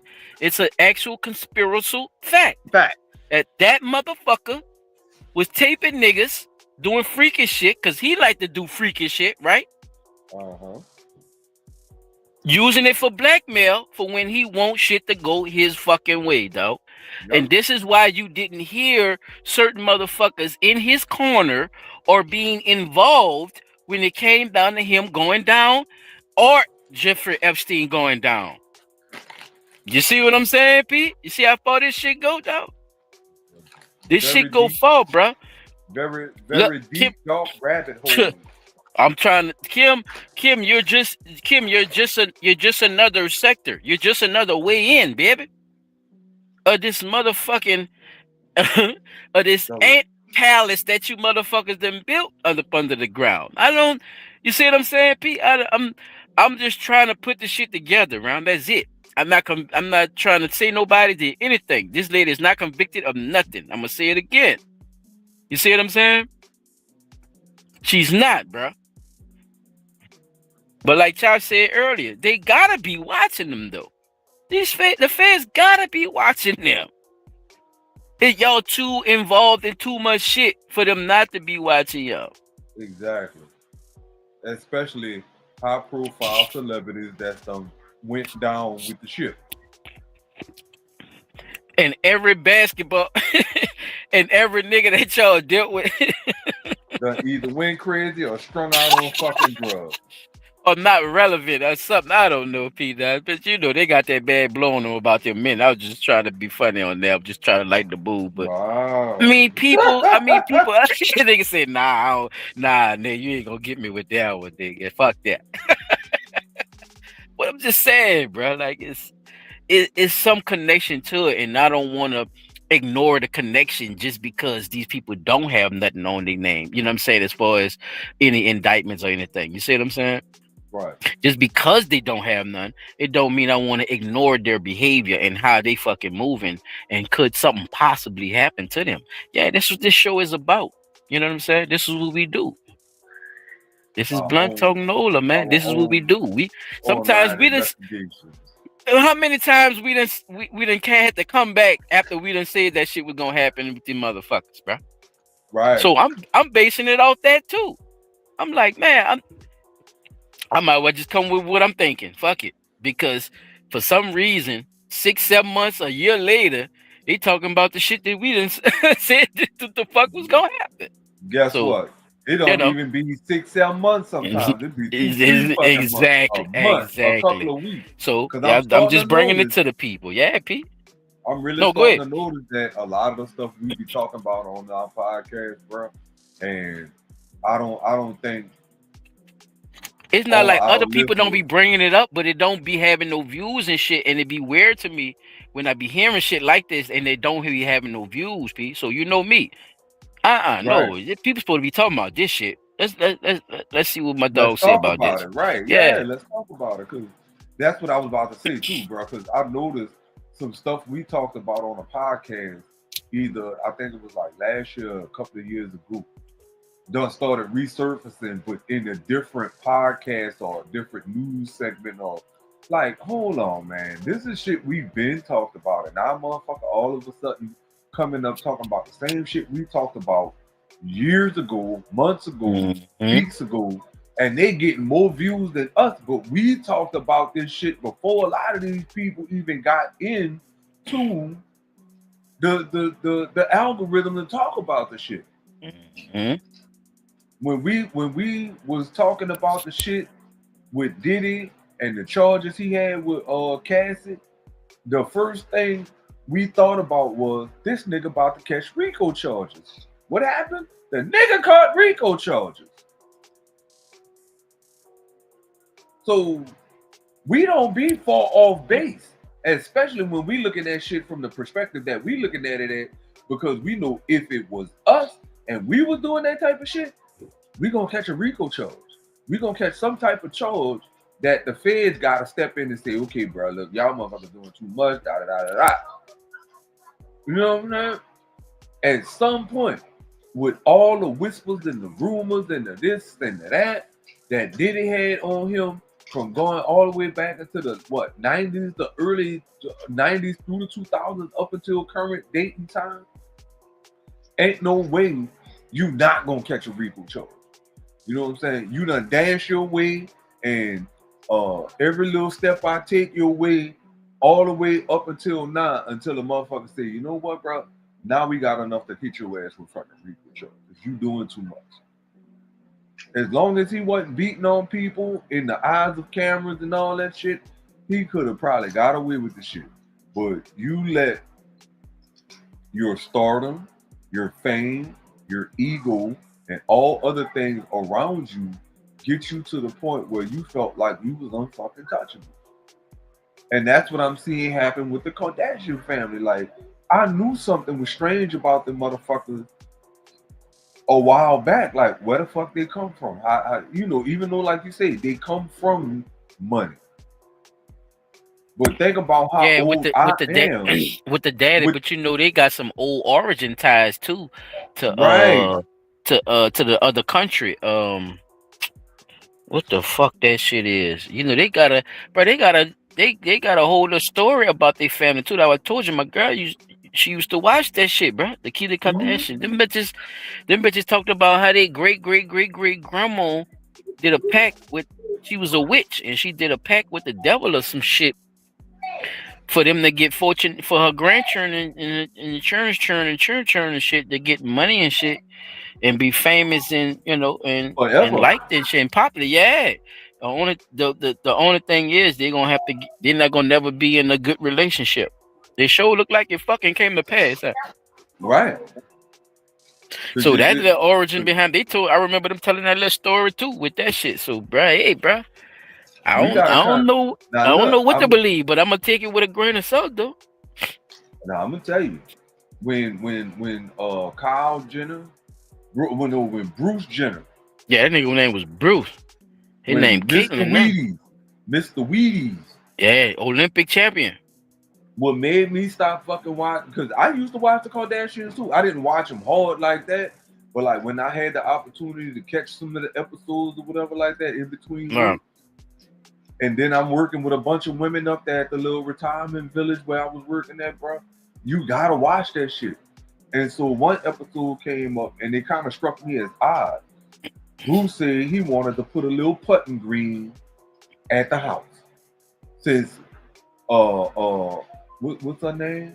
What's the mama name? Oh, Kris.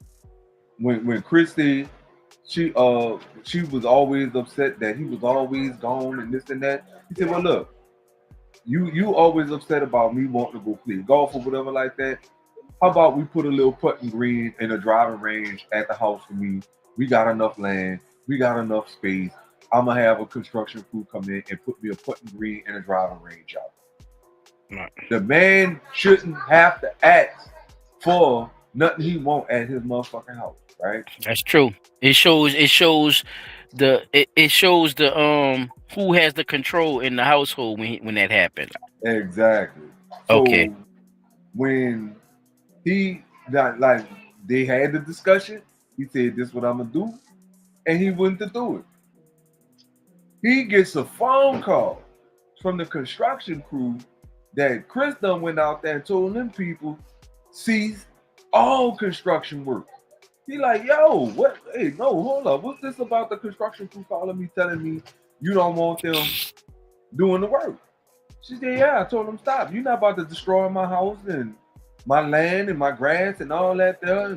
And, he said, but this is my house. I paid for this house. Y'all live here. This is my house.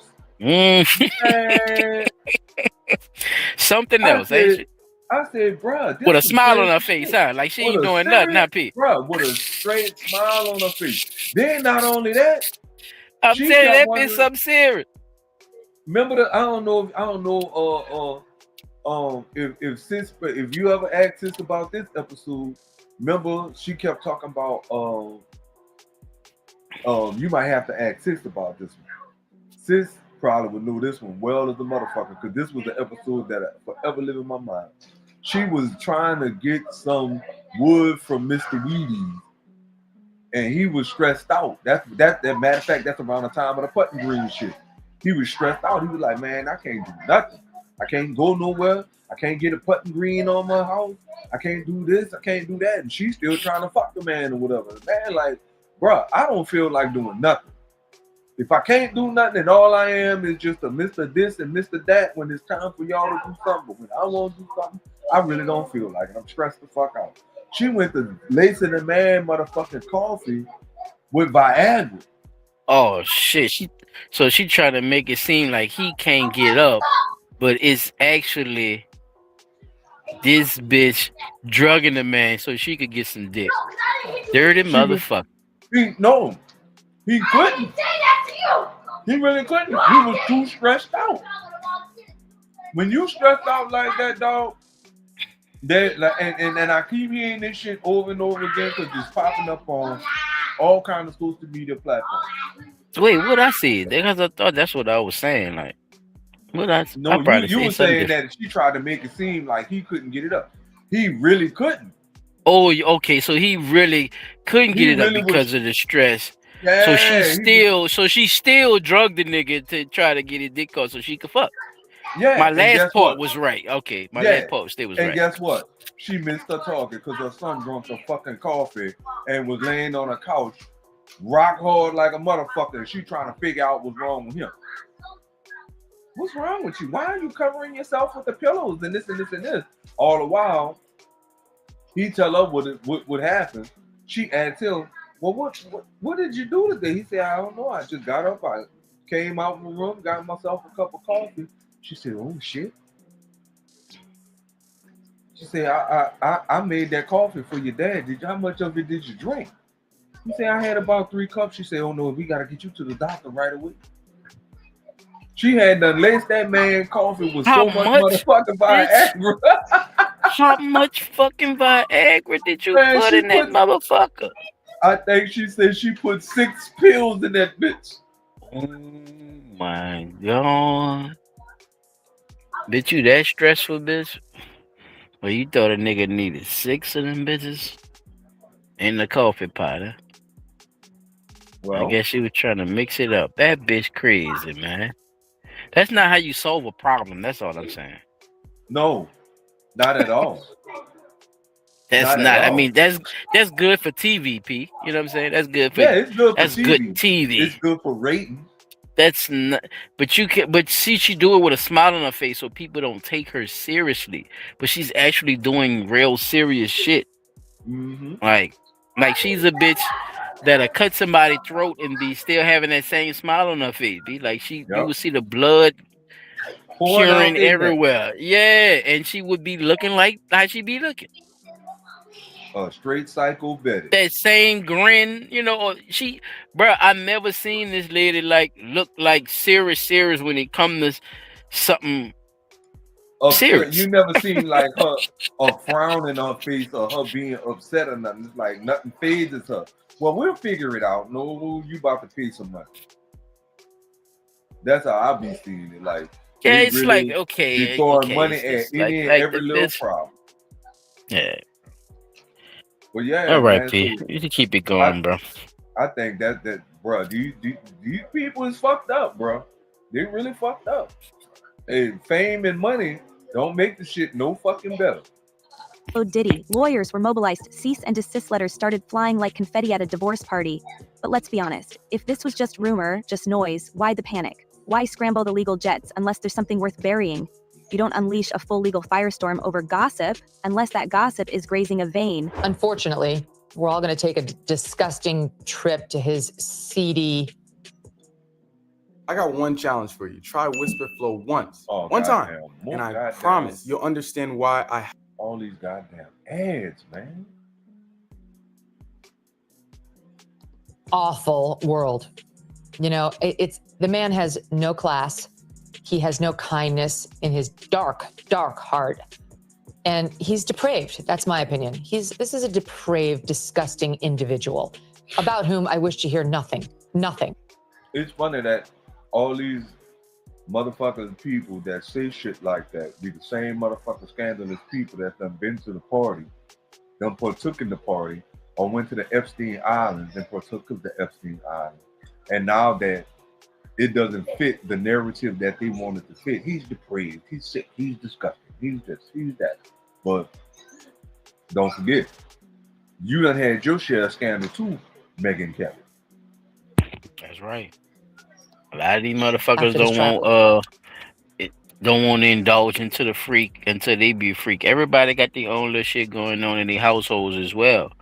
So you know what I'm saying? When they go to doing that 2P, I don't like that shit neither, bro. And I definitely condone you outing that shit out, brother. Is done. Inside sources say Kim's legal team went into full lockdown mode after the leak about the FBI's interest in her name. She reportedly told close contacts that everything will blow over. But then another bombshell dropped. A witness, name redacted in court filings, claimed to have seen Kim arriving at Diddy's house alone, late at night, on multiple occasions. No entourage, no cameras, just her, and the kind of silence that only means two things: secrecy or fear, or both. And while the legal teams battle it out in the background, what's the name of the Epstein Island?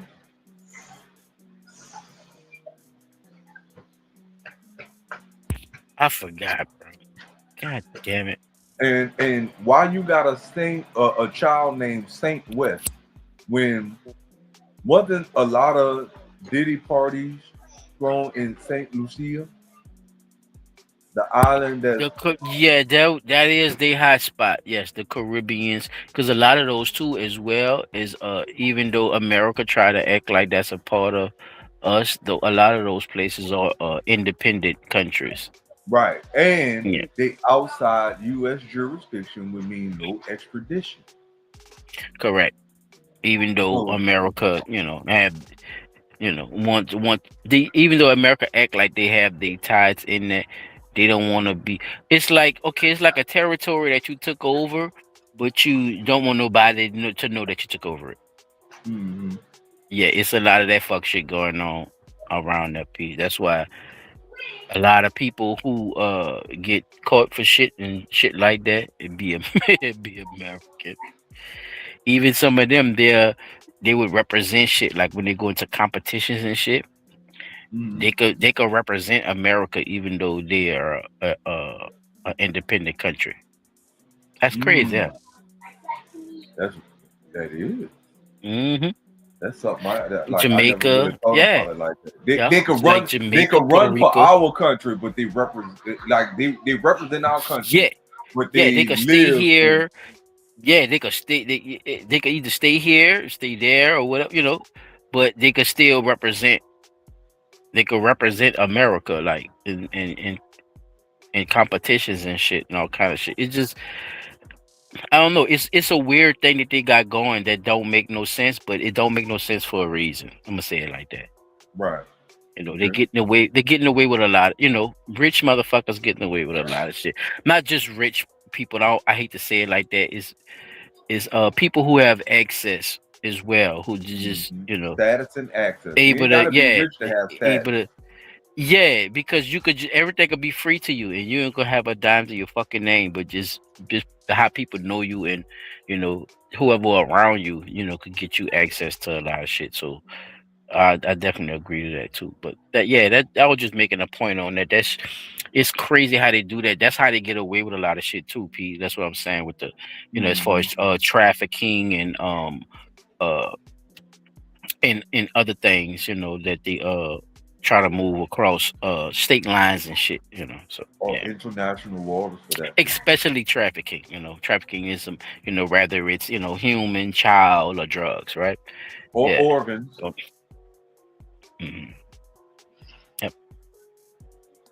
Yep. Something even more disturbing is happening in public. The Kardashians, once the queens of the narrative, the architects of their own mythology, have gone quiet. Not a word from Kim, not a vague quote from Kourtney, not even a passive-aggressive meme from Khloé. And in Kardashian world, silence is not golden. It's radioactive. When you're typically broadcasting your young one's piano session and mentioning various companies during the stream, and then abruptly stop, people take notice. And in this case, they're noticing with suspicion. The speculation is feeding itself. What did they see? What did they do? What were they paid? Did they help orchestrate setups? Were they pawns, players, or something in between? Let's not forget that Khloé once gushed about Diddy's energy, that Kourtney fondly reminisced about partying with him, just the boys, that Kim was photographed with him for over a decade, from red carpet appearances to private birthday celebrations. And now, with Diddy's trial unpacking a decade of coercion, entrapment, and forced compliance, those smiles in the photos start to look a little less innocent. Dishonest, violent, horrible. A promiscuous swinger who lied to and cheated on multiple partners. Incredibly, that's how Sean Diddy. Look how they say that shit. Look how they say that shit. As if the people that they're talking about wasn't aware of the type of shit that he did. You see what I'm saying? No, it's a great point. You can't get next to somebody like that and then turn around and make it seem like the people. Yeah, it's called a narrative, Pete. Yeah, she's trying to. What the fuck they was doing? Yeah. She's trying to stir a narrative because they're not supposed to be guilty. And that's the shit I want you to look out for too. Because I don't want it to make it, that's like I said earlier, I don't want it to make it seem like I just fully believe them just because they saying what they saying and they got money and access.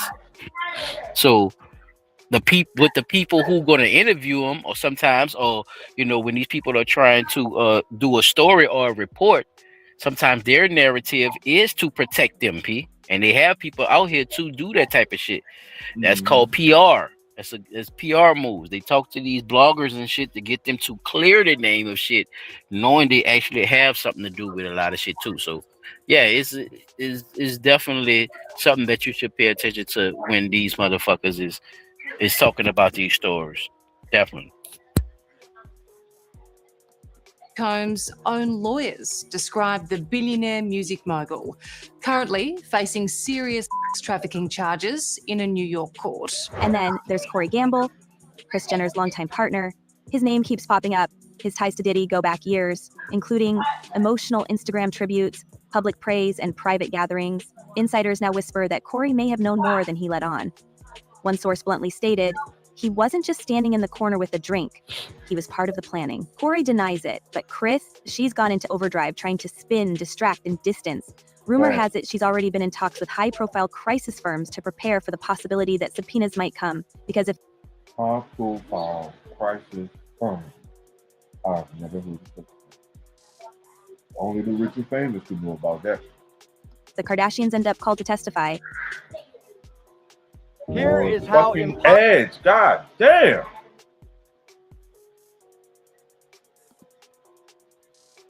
It's from messy gossip to historic scandal. Are you surprised by the evidence that's already coming out in the criminal trial? No, I'm not surprised. I experienced some of those things. Witness violence. It's not just about a photo anymore, or a wild night, or a couple of loose quotes. This is about a potential criminal enterprise involving high-level celebrities who weren't just playing dress up with darkness. They might have been helping run the machine. Diddy's indictment doesn't stand in isolation. It implicates structure, purpose, repetition, and to pull that off, you need more than just staff. You need faces. You need influence. You need people who can stand in front of the lens and sell the illusion while something rotten grows just behind the scenes. And the Kardashians? For years, they've been the lens, the story, the brand. But now that brand might be the very thing dragging them toward the courtroom. Because the prosecution isn't done. The list of names is growing, more footage is leaking, more witnesses are coming forward, and the empire of silence that's shielded them for so long is starting to crack. Well, the things that I experienced with him were monster-like. That stuff almost destroyed my life. And maybe that's what's most chilling of all. Not the rumors, not the tapes, not the grotesque spectacle in the Met Gala bathroom, but the silence, the sudden, deafening silence of a family that built its fortune on never shutting up. The courtroom is still speaking, the judge is still calling names, but the Kardashians, for once, have nothing to say, and yet, maybe someone did try to warn us. Maybe, long before the handcuffs and the courtroom sketches, someone had already seen behind the curtain and tried, desperately, to scream it into the void. For years, they painted him as unstable, erratic, paranoid. But now, those unfiltered live streams, those cryptic rants, those tweets that got him shadow banned, they sound less like meltdowns and more like prophecies. We all laughed when he called Diddy a puppet master, when he accused Kim and Kris of being controlled, when he said Hollywood was a trap designed to record, manipulate, and destroy. But look at the facts unraveling now. Tapes, leverage, cease and desist letters, surveillance. If West's rants were a script, the trial is the documentary. And I wouldn't be here. And on the news, they would have said it was because of a mental issue. He posted it all in plain sight, that Diddy was not who he says he is, that certain celebs were being lured into contracts they couldn't leave. He said handlers were real, that parties were staged, that people were being intoxicated and filmed for blackmail. Back then, we rolled our eyes and said, he's off his meds again. Now we're scrolling through court transcripts and realizing he told us all of it. And when he said Kim wasn't really free, when he said she was surrounded by plants, when he said Kris was working with someone inside, was he spiraling? Or was he unraveling something bigger than he could carry? And then there's Khloé, the fun one, the one we thought was the safest from all this mess. But we're starting to see cracks in the timeline, cracks with sharp edges. Back in the early 2000s, she was just a teenager, a minor. And yet stories have emerged quietly, subtly, suggesting she was already mixing in Diddy's circle. A resurfaced clip from a forgotten episode of Keeping Up includes Scott Disick casually admitting Khloé first met Diddy when she was 16. Not at a concert, not with her family, alone. And not long after that, she started partying hard. It sounds like you're dealing with a bunch of your own decided, like, harvest this and build up all this animosity towards me. And let's not forget the accident. The car crash in 2001 that left her with serious brain trauma. She's spoken about it before. Memory loss, migraines, disassociation. And sure, maybe the crash was just a crash, maybe. But if she was already being exposed to Diddy's world at that age, the question isn't what happened in the car, it's what had already happened before it. Who was she partying with? Who was watching over her? And who was letting a vulnerable teenager spiral into that scene without consequence? Chris. We're not saying Diddy That's caused what I was it, trying to talk but about we are too. saying See, the roads she's were a teenager diverging. into There's that also shit. She in something the strange life. about the timeline of her relationships. Around the time of the crash, Khloé was reportedly getting close to a new wave of celebrity circles, ones that revolved around older, more powerful men with known ties to Diddy. We're talking promoters, photographers, underground party planners. These weren't school friends. These were people who hosted events at private homes in the hills, where phones were taken at the door and the guest list was verbal only. Years later, some of those same figures were named in civil complaints tied to coercive party setups, eerily similar to the tactics now attributed to Diddy's so-called enterprise. Referred to me as Wild King Nights. And what a Wild King Night was when him and a guest would go to a hotel room or be at his home, his bedroom, and they would have intimate gatherings. I would have to go and prep that hotel room, which consisted of baby oil Astroglide. What's even more chilling? Whoa! The resurfacing of a 2004 video showing a barely adult Khloé attending a high-profile event in LA, seated near Diddy and several men, later accused of misconduct. The footage wasn't scandalous at the time, just another night of glam. But looking at it now, with everything we've learned, the vibe hits different. Her body language, the overbearing presence of handlers, the way she keeps checking off camera, it doesn't scream VIP. It screams monitored.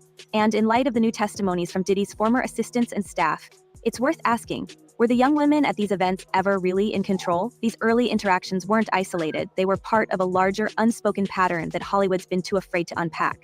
Celebrities like Khloé didn't just stumble into these rooms. They were guided, pushed, presented. And when you look at who was doing the guiding, the pattern is impossible to ignore. Over and over, we see the same names, the same handlers, the same studios and media ties, smoothing it all out with flattering headlines, and the Kardashian machine, whether witting or not, became one of the most effective distraction tools in that ecosystem, pulling public attention away from the rot underneath by giving us polished storylines and sanitized chaos. It was like, wow, for Diddy? What? You know, that was a person that I looked up to, was a mogul. So, and I listened to all the artists that he made superstars. And so to have a chance to be able to be signed to him, it was amazing. It was like, oh my God, I'm here. I finally did it. Which brings us to the quietest man in the Kardashian inner circle, and maybe the most dangerous, Corey Gamble. To the tabloids, he's Kris Jenner's boyfriend.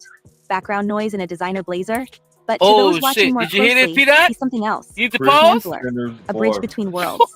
This is a man who managed Justin Bieber during some of the darkest years of his public unraveling. This is a man who is allegedly I'm trying to tell you, man boy, in the that shit Kardashian going inner past circle, y'all niggas' and maybe head the right most now. dangerous, Corey Gamble. To the Corey Gamble. tabloids, Corey he's Kris Jenner's Gamble. boyfriend. Back So to the tabloids, they saying he's Kris Jenner's boyfriend, which would mean she probably been seeing Corey Gamble. Corey been knowing Corey, yeah. All the while she was fucking with Bruce and making Bruce go crazy behind the fucking pet. She probably already knew about. She probably already knew about Bruce shit. That's what I'm saying. That bitch smart, like on some shit. She probably already knew about that shit. I don't think she groomed that nigga, bruh. Ain't no way you could groom me into transitioning, though. That's something I was thinking about. Look, he didn't. You know, he didn't clip the stick. It don't matter, P. It's not gonna make me dress up like holiday neither. Holiday Heart neither, nigga. Nah, no, ain't no shit. Ain't no, bruh. Ain't nobody. That nigga want to wear that shit, man. No, look. That nigga want to wear that shit. I know not me. You goddamn right, not me. I'm talking about him too. No, bro. No, I'm not giving that lady that. No, bro. I'm not giving Kris that, dog. I don't give a fuck what you saying. Hell no. No, you right about witchcraft. You right about witchcraft, but that nigga was already on some shit. That nigga was nah. That nigga was faking the phone. You just gave me the whole example of the goddamn golf course. You wasn't running shit, nigga. You couldn't have nothing of your own or none of that shit. But you knew the one thing that bitch couldn't tell you couldn't do. What that is, P-Dot? Turn into a fucking woman. Exactly. That bitch couldn't say nothing about that, huh? When he did that, huh? Exactly. What that bitch did. Well, it's your choice. And yeah, bitch, because you know who buying your shit. You know who buying your shit. You know what's going on. You know the type of game. I'm telling you, bro. That's just me, though, bro. I'm telling you, that nigga ain't no way, bro. Bitch, I'm about to leave, bitch, if you gonna be controlling me that way. Ain't no way I'm about to just turn into a woman and still be a part of that. Because I got so much invested. Bro, think about it. Stay in the same household and still put the man, I'm talking about did all that, man, all kind of candy rain ass shit, and she got her big ass black ass nigga who be dicking her down. Stop playing with me, Peter. Come on, man. Ain't no way I'm cut calling. I'm not cut calling because a bitch got a spell on me, nigga. No, nigga. I'm into that kind of shit. I've been in one fuck that bitch. I've been that nigga weird, man. I thought that shit, bro. I don't even know how that shit popped up. That nigga Bruce Wild, man. That nigga Bruce Wild, man. This nigga sitting in the corner in a chair, stroking himself like he got a clip, man. Fuck. Oh shit, there you go. Yeah, bro. You gotta stop, bro. This is blunt talk, though. I can't tell you nothing. Damn. The God damn first it. thing, like black But dude that shit, banging I'm down just a saying nigga though, bro. wife in Certain a shit though, bro. transition. Like, come on, Bruh, that certain shit, them people was right though, bruh. Look at the connection in that though. Nobody's paying attention to the connections. It's And a that's the lot of weird part. Oh, it's just so coincidence that they know all these people and these people that are connected to them getting shows and all kind of shit. Come on, bro. That's what I be saying, bro. It like we want to ignore that shit because these people got money, but instead, because they got money, we need to look more into it. Right. It's the opposite. We way think more opposite about it because they want us to believe in that life. That life is better. That life is this. You know what I'm saying? It's like they don't have the same problems. But they do, bruh. Especially when you in the fuck shit. If you into fuck shit and you live in a project, bruh, and you selling dope, you probably go to jail or die, right? Right. So if you making money and you selling dope, what makes you believe that same faith is not going to happen to you? Right. At some point, it's going to It's weird, dog. You see what I'm saying? It's like nobody, like it's very seldom or it's a small percentage of people who actually survive that type of lifestyle and live to tell about it, dog. You know, especially fully deep into it. So with them, if y'all okay with this type of partying and known to have women to move back and forth and you're meeting girls, Chris, you know, to introduce to other guys, you know, you're playing matchmaker as they would call it, right? This is the CP way to say it. Huh? You're playing matchmaker and shit. Come on, man. Come on, man. That's weird, man. Ma'am, you could be caught with a trafficking charge if you move across state lines. If you moving these women across state lines, you could be okay. Man, No, I'm listening. Go ahead. Wait, then the fucked up part about it is, it's not just you could be considered trafficking with other people's children. You doing it with your own children too. Right, like that's what I'm saying. It's a teaching. Yeah, and P, I done seen it on the lower levels. I done seen it happen on lower levels, bro. Well, women will, sell each fucking churn out, sir. And we ain't talking about thousands of dollars. We talking about hundreds. A couple of hundred. Not even a couple of hundred. So why wouldn't I believe that when that bitch is worth me? That's what I'm saying. You just gotta move different, right? Because you're in the limelight and shit, and you know, you just gotta do shit different. You can't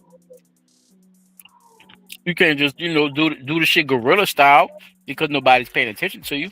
Right. You're in the limelight. You're using TV. You're in the moments. You're trying to sell products. You're endorsing this and getting millions from that. Remember, people, when you live that high lifestyle, you gotta pay that highest light bill, the highest mortgage, the highest electric bill, the highest pool bill. Except you got a lot of bills too, right? The more house you got, the more house you got, the more bills you got.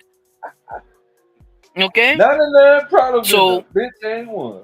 So you just got more numbers on a social standard that you're still living by that a poor person still lives by. They gotta pay their rent or they gotta pay their mortgage for wherever they live. They gotta pay for food. They gotta pay for, you see what I'm saying? They gotta pay for the same shit they gotta pay for. It's just different numbers, P.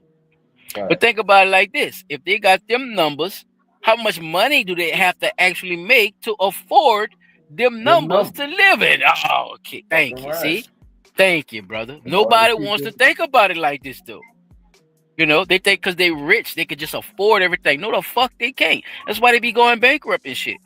Because they have to recoup money from somewhere else because the money is not being made as fast as the bills are being portrayed.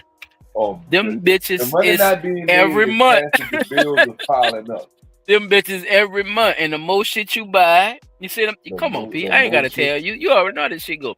That's why they try to. That's why a rich person will always tell you about the credit because they have to live off credit. Get money. They have to loan money. Yes, thank you. They have to live off debt.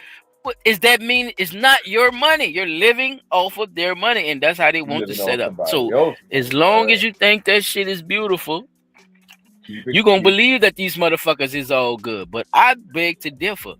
I think that you do have to be into some shit. You got to get your hands dirty because they teach the same shit when you get rich. You got to be a shark out here. Cause motherfucker will fuck you up. You know what you think all that shit mean? They teach all that shit. Good line. You can't be afraid to put in the work. You can't be afraid to get your hands dirty. So all that shit to me, Pete, it adds up. You know what I'm saying, with the evidence that I've been seeing for the night, bro. So let's just try to finish this off. We gonna get on out of here, brother. All right. 3 hours in. Appreciate the time, y'all. So let's go. Background noise in a designer blazer. But to those watching more closely, he's something else. A handler. A bridge between worlds. This is a man who managed Justin Bieber during some of the darkest years of his public unraveling. This is a man who was allegedly at the house when Kim Porter passed, who was inexplicably everywhere Diddy was, just close enough to whisper, just far enough to vanish. He once called him CIA. That wasn't a punchline, that was a scream. And now, looking at what's coming to light, it doesn't sound so ridiculous. Because Corey wasn't just standing next to Kris at Diddy's parties, he was part of the ecosystem. He helped bring people in, helped manage the chaos. There are whispers he coordinated travel, signed off on guests, even handled security. So was he protecting the Kardashian or monitoring them? It's starting to feel like this wasn't a family dating a man, it was a network installing one. And when things got hot, when the raids started and the indictments dropped, Corey vanished. Off the grid. No appearances, no statements, just gone. And Kris, the woman who built an empire by micromanaging her family's every move, silent for months, not even a statement through her reps. That's not grief, that's strategy. The silence is coordinated. Kim has gone mute. Her Instagram looks like an AI intern is posting it. Khloé's captions are more cryptic than ever. Kourtney is pretending to live in a different dimension. Kendall and Kylie, I have to tell. Wow. You're built like a pro. My husband says chest is the hardest muscle. I'm screwed, man. It cut right there? I think that was an ad. Oh, okay. ghost mode. Even Ye has stopped naming names. Because they all know the FBI isn't done, and the prosecutors aren't just interested in what happened at the freak-offs. They're looking at who helped make them happen, who turned a blind eye, who accepted the invite and never asked questions. Been afraid of coming forward. They've been afraid of what he could was Diddy getting this women from Kris? Shit! What he could do to them professionally. Yeah, just hit the pause real quick. It's almost done. I want you been to afraid. Who turned a blind eye, who accepted the invite and never asked questions. Been afraid of coming forward. They've been afraid of what he could potentially do to them within the industry. What they could, what he could do to them professionally, like a regular maybe even personally. Man, look, be afraid of. And so, yes, it's been a dark secret they've held on to for a very, very long time. This isn't tabloid fluff anymore. This is federal. Diddy isn't getting out on bail. And every new witness, every leak, every footnote in that indictment adds another layer of rot. More than 100 people have come forward, and we're starting to see patterns in the testimonies. Patterns with names we've heard before, names we've seen on red carpets, names that sit next to Ellen and laugh on cue, names that build billion-dollar beauty brands on the bones of silence. What happens when the subpoenas start reaching LA? When someone finally flips, will the Kardashians claim ignorance? Or will they finally be forced to admit they weren't just party guests, they were part of the show? Because, let's be honest, no one's looking at Diddy's contact lists and finding strangers. They're finding family, inner circle, people who knew, people who had to know, and that's where the story turns cold. Because this trial isn't ending anytime soon, and the deeper it digs, the more we realize this wasn't one man's empire of chaos. It was a network, an ecosystem, a machine fueled by power, beauty, and silence.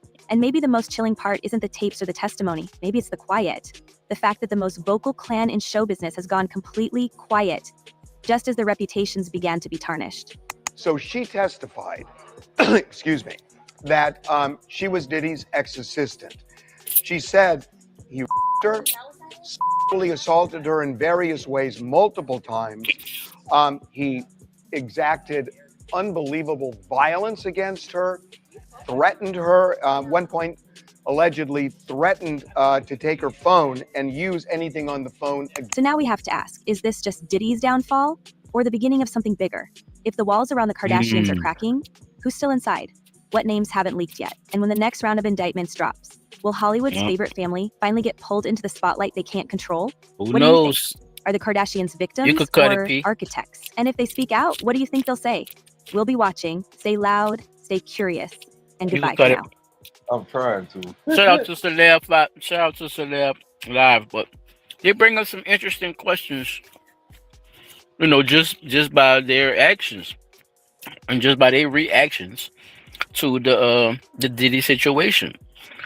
You know, Chris, they already got you on camera and everything, baby, going to them parties and shit. So, but you could deny all you want, ma'am. Ma'am, you already on camera with a lot of that shit. He's your buddy, he's your friend, all that type of shit. So for you to be so distant the way you are right now, it does raises a lot of questions, and you don't even have to help up for what he did to Cassidy to show up for your friend, right? You could just be there to support him, whatever the fuck he needs.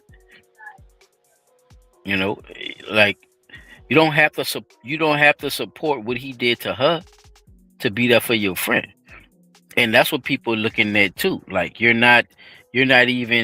don't even have to come to his defense. You're not saying anything, and it's weird to people because, like your boy say, it was all good just a week ago. It was all good. Everybody was, about to do this, about to get into this adventure, about to get into that, this and that. You already been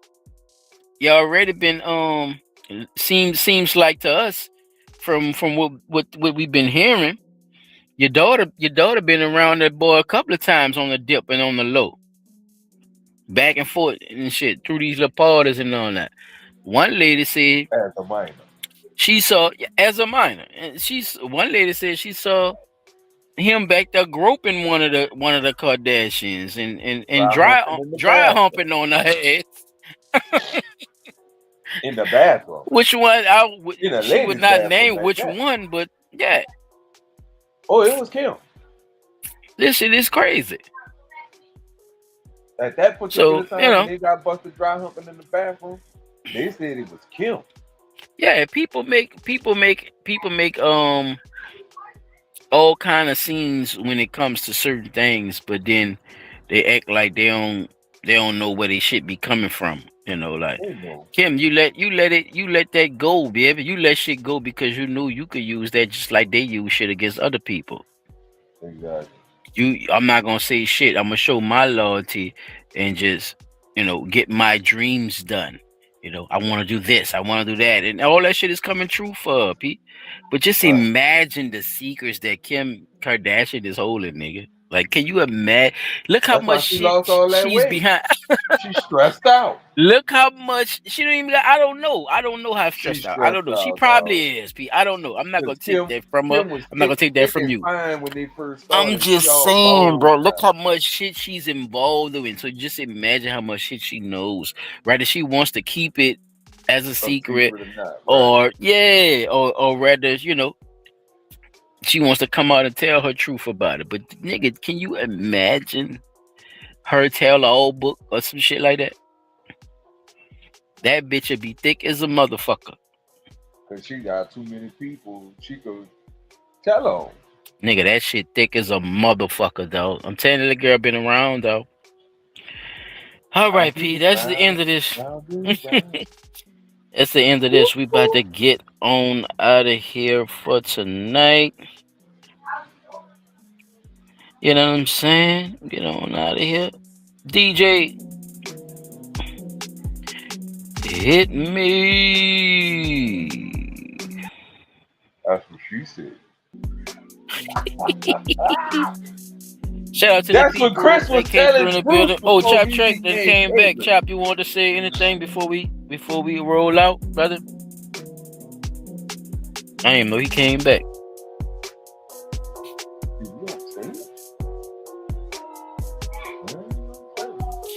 P-Dot, you want to take it, bro? Anything you want to say tonight? Any final words? I'll circle back, see if he's still there.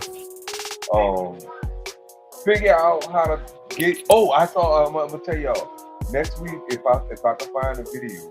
I'm gonna show y'all an old man removing the ethanol from gasoline using just water. Like I thought the man was joking, bro. He took 5 gallons of gas, poured some water in there. and shit, and then laid up there, and the water and the water, ethanol, and the gas begin to separate. The gas floated to the top, and the water and the ethanol stayed on the bottom. You pump that shit out, you got the gas. I was completely amazed. So know this: there is a way to where you can remove that ethanol out that fucking gas without fucking up the gas. The ethanol is essentially fucking up the car. Secondly,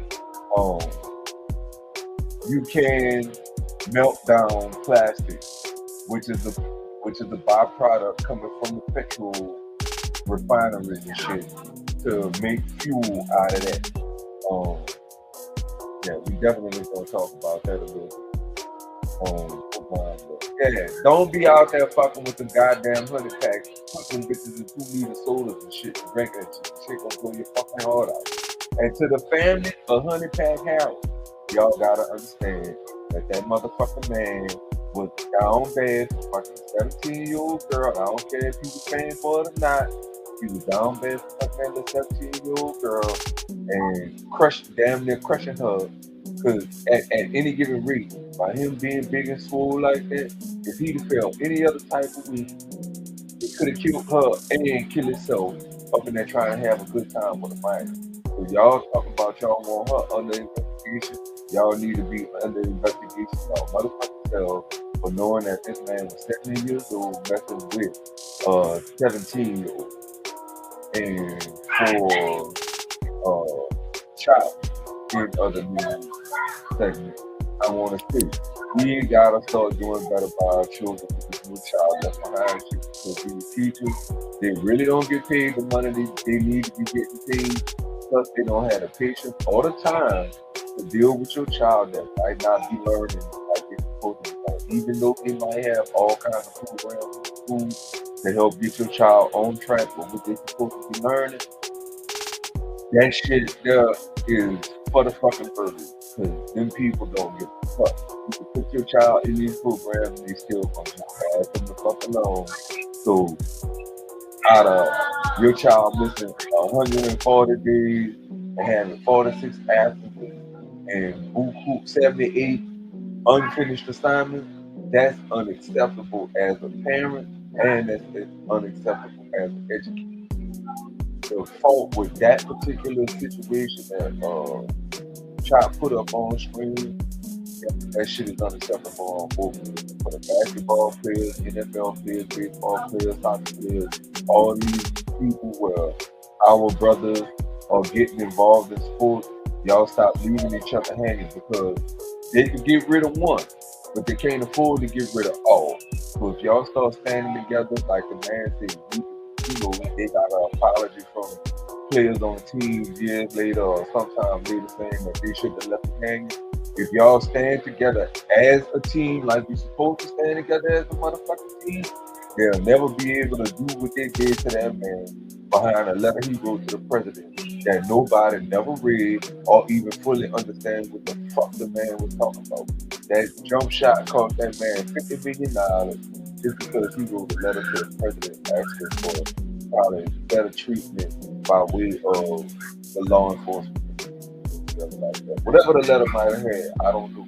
But just know this, that shit was something that all of y'all need to start banding together. You can't get rid of one and get rid of all because they can't afford it. If they ain't got the players they want on these teams, they're gonna be fucking trash.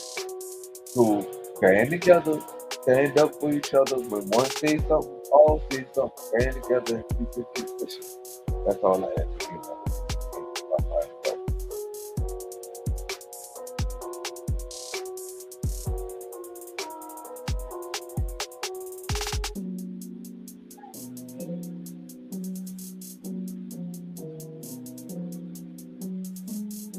I passed the mic first.